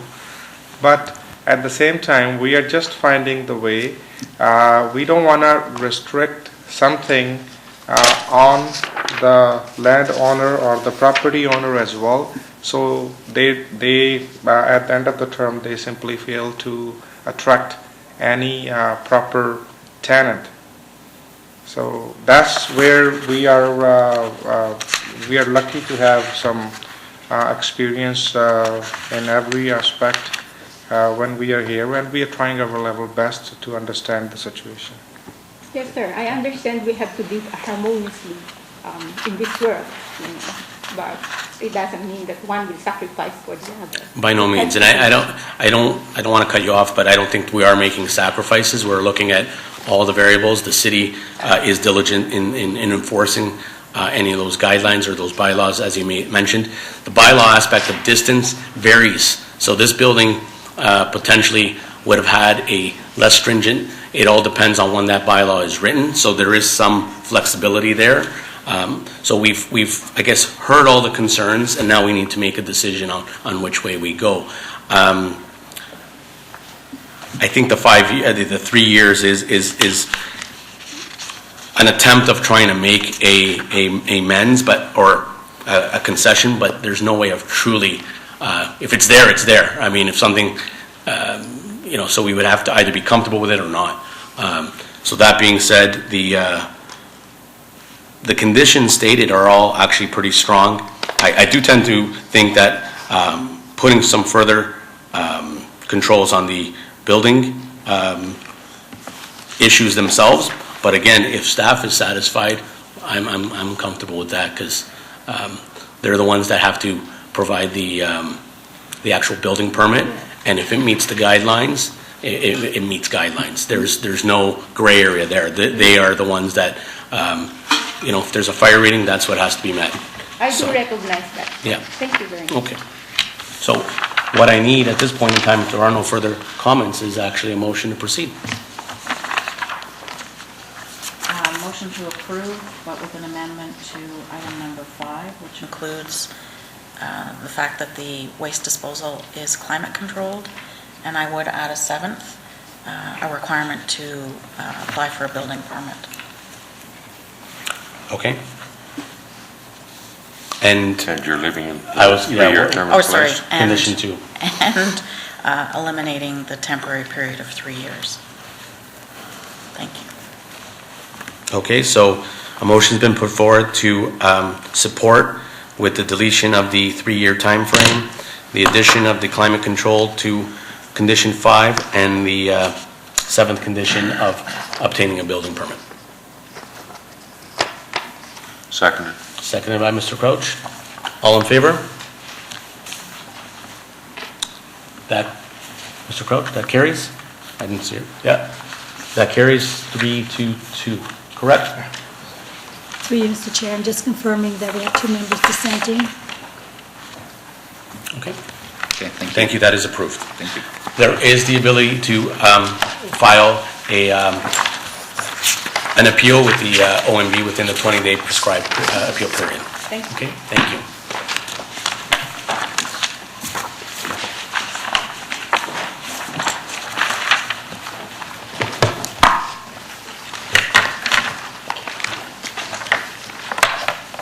Calling application 18009, Loretta George and Verona Theodore.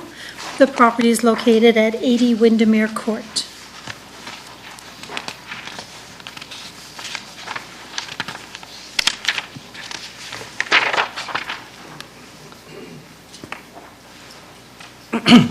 Good morning, Mr. Chair, members of the committee. My name is Paul DeCuna. I'm an architect, an agent for this project and the architect on the project.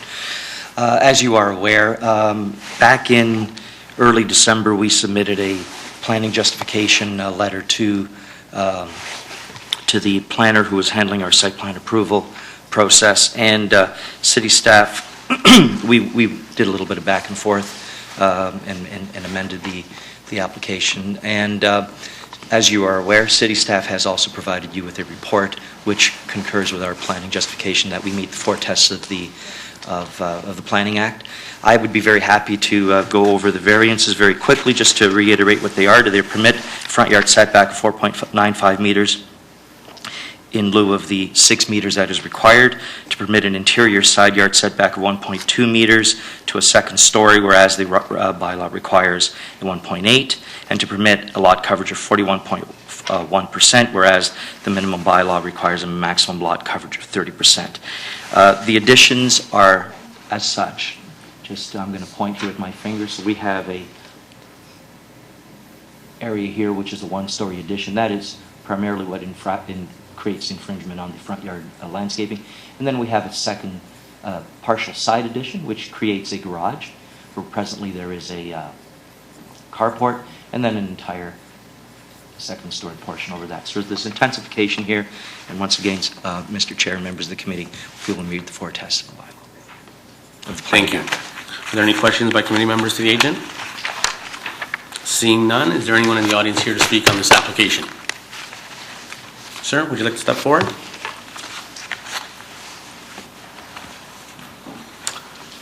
We do have another letter just stating concerns with the application by a resident at 39 Windermere Court. That's been submitted for the record.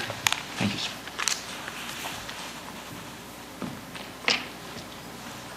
I'm not sure. This is the first time I've been in. That's okay. Just your name and address for the record, sir. Committee chair and members. My name is Rod Bailey. I live at 10 Northwood Drive. And although this variances that are being proposed here, they don't impact me directly. My concern is with this house.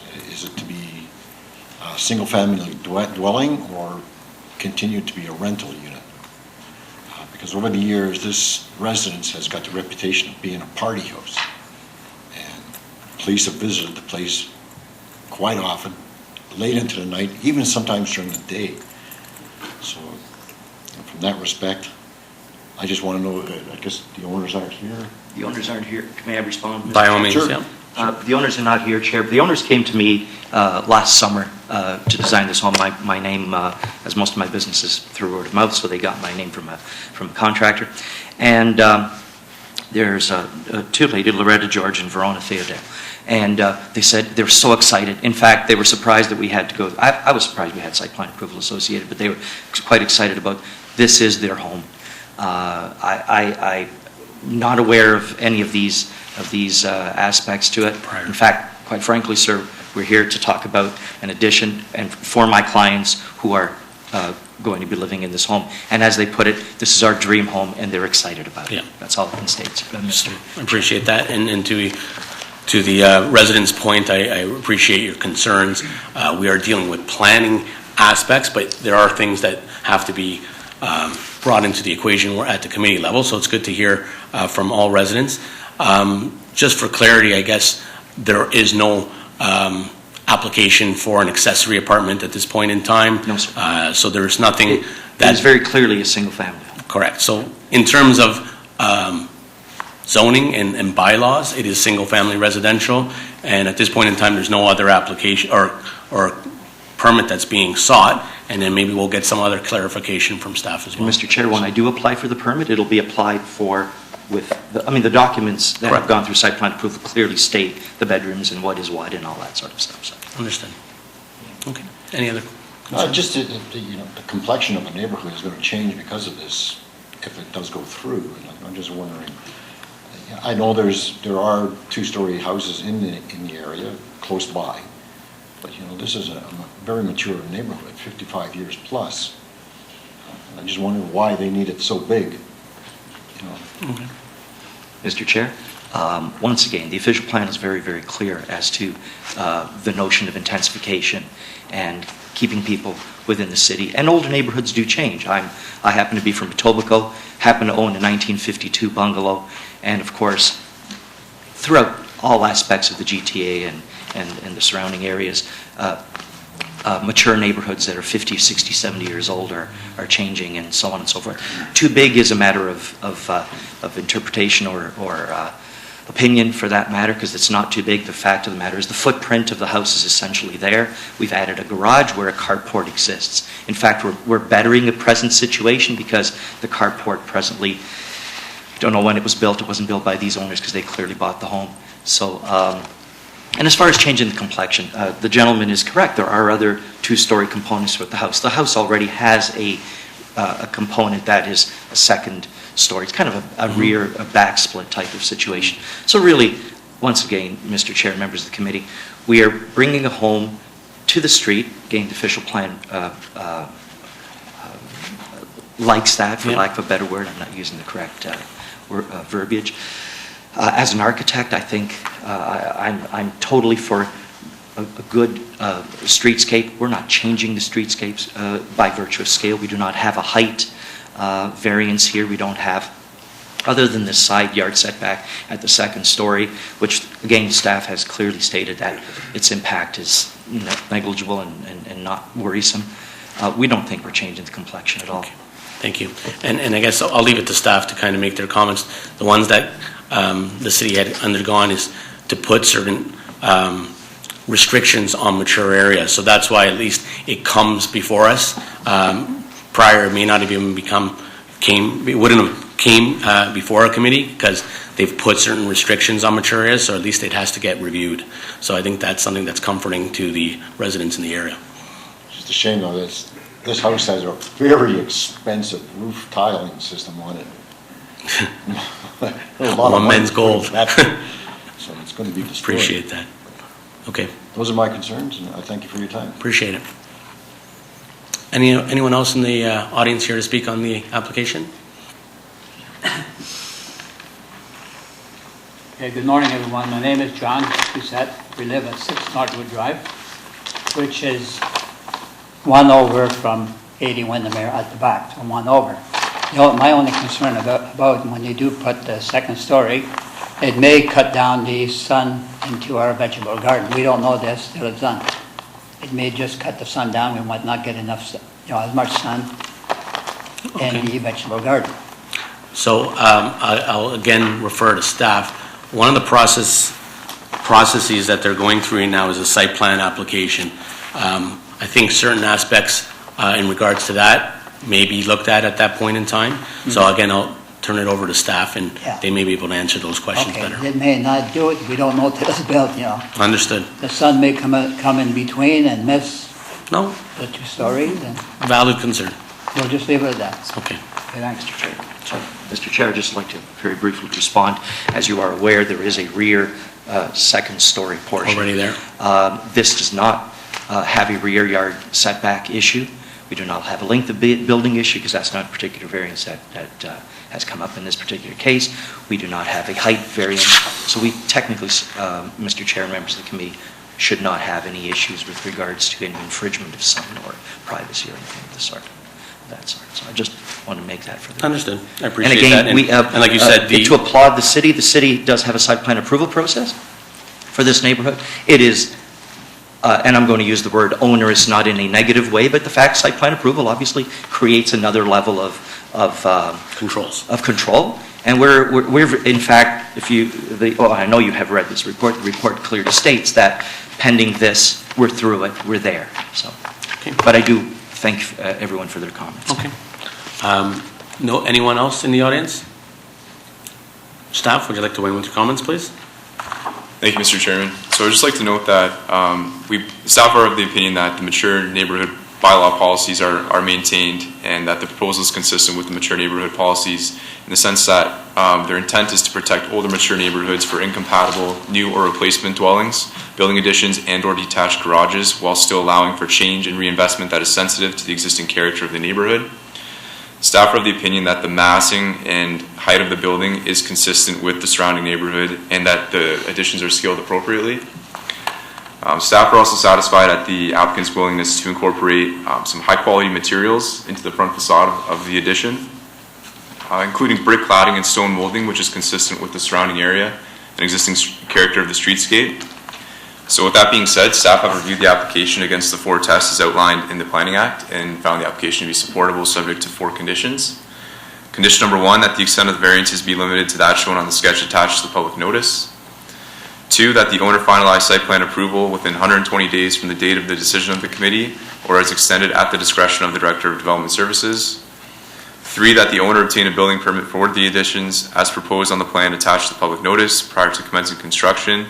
And lastly, that failure to comply with and maintain the conditions of the committee shall render the approval null and void. Thank you. So I guess just as a question, at the site plan stage, would that be something in terms of, and again, appreciating the fact that there was already a backsplit component to the house, would that be something that would have been reviewed at that point in time? Mr. Chairman, no, that isn't something that we look at. Sun Law says they're not asking for a height variance. Perhaps if they were asking for a height variance, that would have been something we would have asked for, a shadow study. But because they're complying with the maximum height in the zoning bylaw, what was there. That's right. Okay. We did not review that, Mr. Chairman. Okay. Thank you. Any other questions by committee members to staff? Through you, Mr. Chair. So acknowledging that the driveway is now included, or pardon me, the new garage is now included in lot coverage and things like that. How does staff assess when size does matter and lot coverage should not be a minor adjustment? Through you, Mr. Chair, in my opinion, we rely also on our consultation with urban design staff as well to make sure that the streetscape isn't adversely impacted by any addition that may be encroaching further into the interior side yard or front yard. So in consultation with urban design staff, city staff found to be satisfied that with the proposed scaling and massing of the additions, the first story and second story addition, and found that the impact on the streetscape would be limited in that regard. Notwithstanding the fact that it's over 20%, even disregarding the garage. I believe that with the addition, it's an additional, or the additions that are proposed, it's approximately 9% that's added to the overall lot coverage as a result. Well, the garage is 9% and the adjustment's 30%, so I presume 21% is left.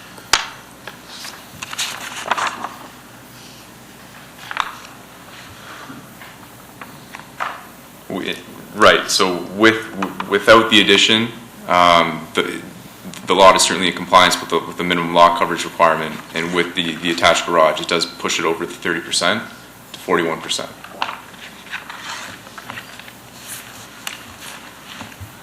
I have, well, I'll just express my concern that I think it's going to change this neighborhood too, and I have trouble supporting the application. Okay. Any other comments or questions by committee members? If not, seeking a motion to proceed. Motion to approve by Mr. Nurse. Seconded by Ms. Stoffler. So, sir, just to be clear, the conditions as they are stated, they are agreeable to you and your client? They are acceptable, Mr. Chair. Okay, so we have a motion to approve by Mr. Nurse, seconded by Ms. Stoffler. All in favor? That carries 4-1. It is approved. There are, again, just to highlight, there is an appeal process if anyone sees fit in the audience or as per public process. Understood, Mr. Chair. Thank you, Mr. Chair, members of the committee. Thank you.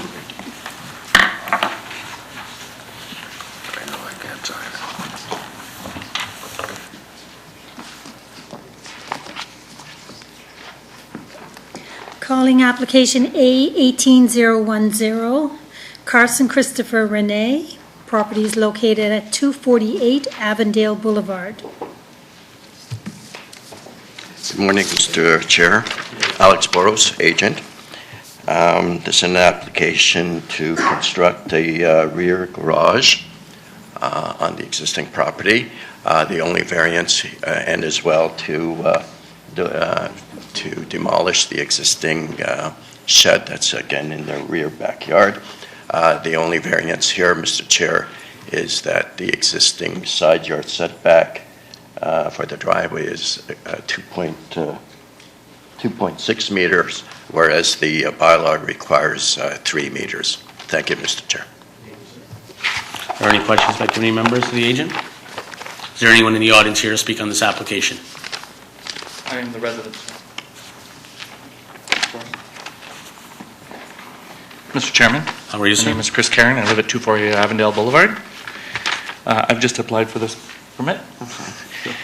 So you're the homeowner? Yes, I am. Okay. And I have no objections or any concerns or issues. I just hoping that we get this past permit. Thank you, sir. Sir, did you have any comments?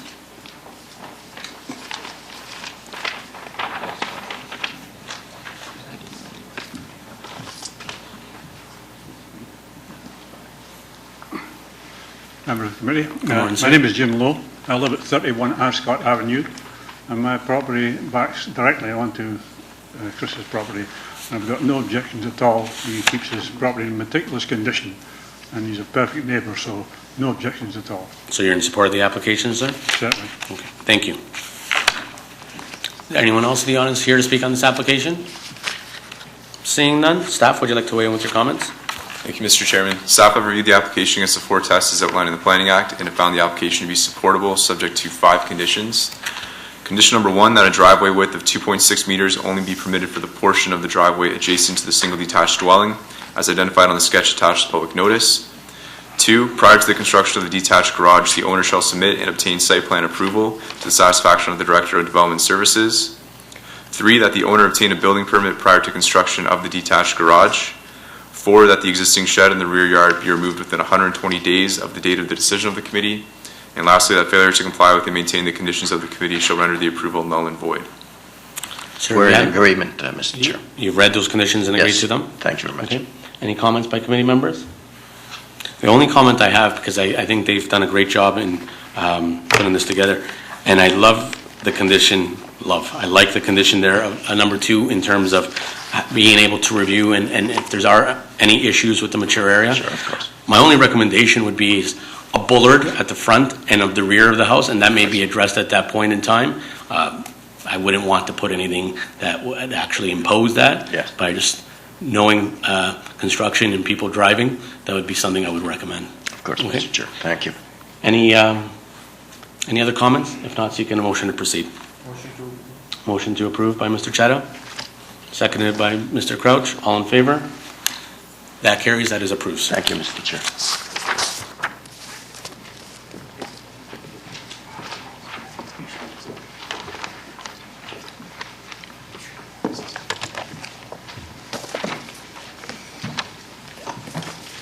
Calling application A17203, 259-2465 Ontario, Inc.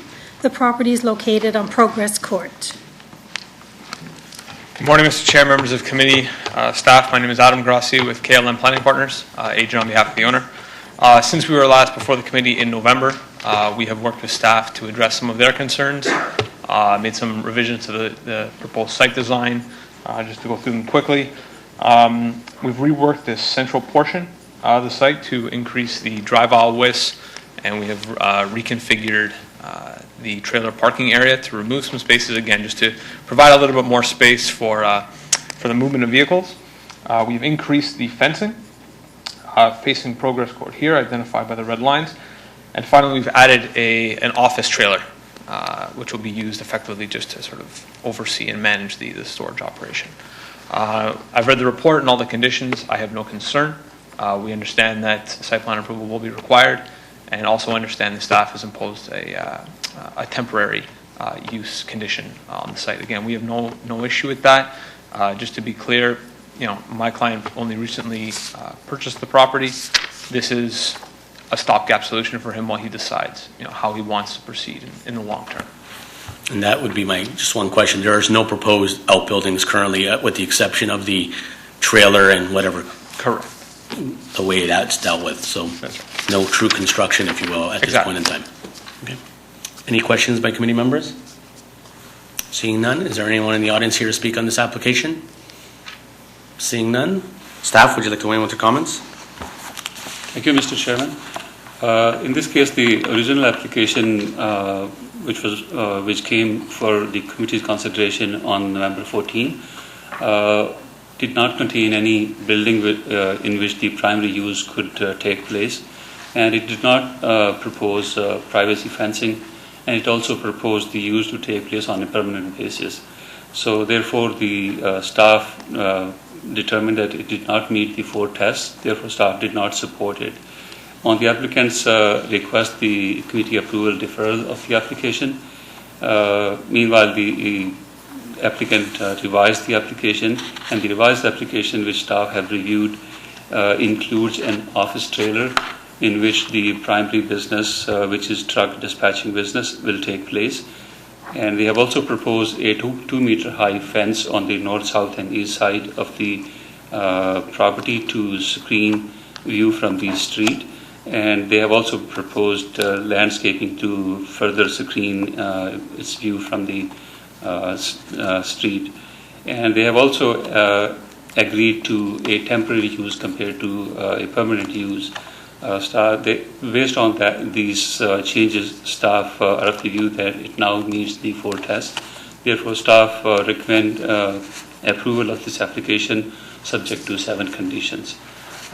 Which include, number 1, that the owner obtain site plan approval, execute a site plan agreement, and post any required financial securities, insurance to the satisfaction of Director of Development Services within 180 days, or as extended at the discretion of the Director of Development Services on receipt of a written request for extension from the owner.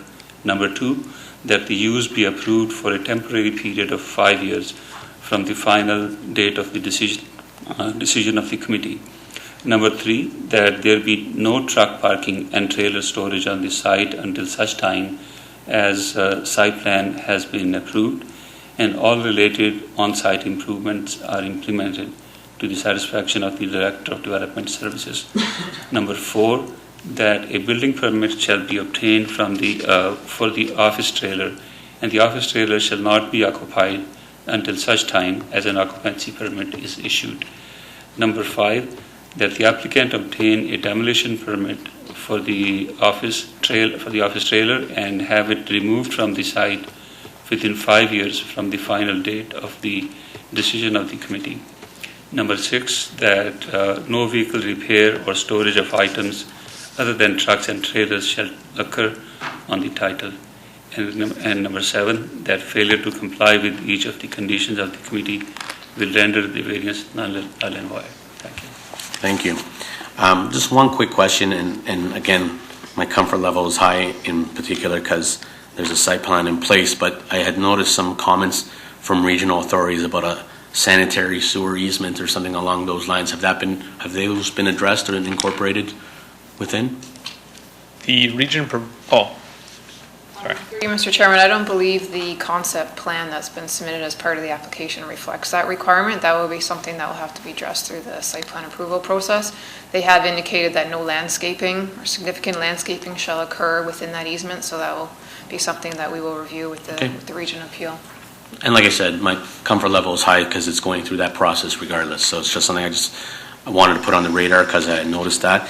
And then secondly, just as a comment, I think this type of area is exactly appropriate for these type of these uses. And I think you're doing, both staff and yourselves have done a good job of coming to an agreement. So I just want to commend both parties on that as well. Thank you. Okay. If there are no further questions, looking for a motion to proceed. to approve. Motion to approve by Ms. Doffler with all conditions as stated. Seconded by Mr. Nurse. All in favor? That carries. That is approved. Thank sir. you. Thank you.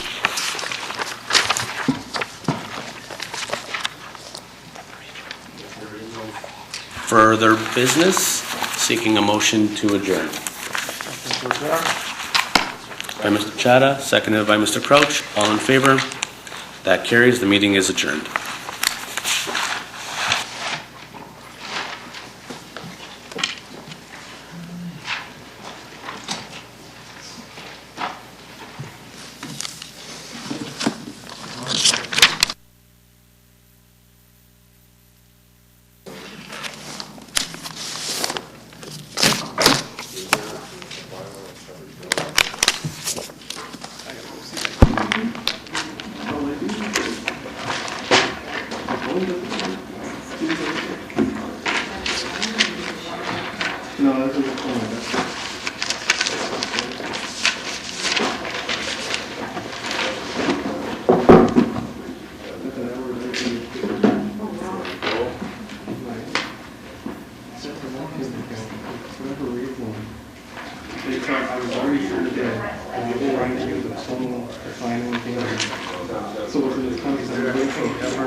IT gave up like a half an hour call.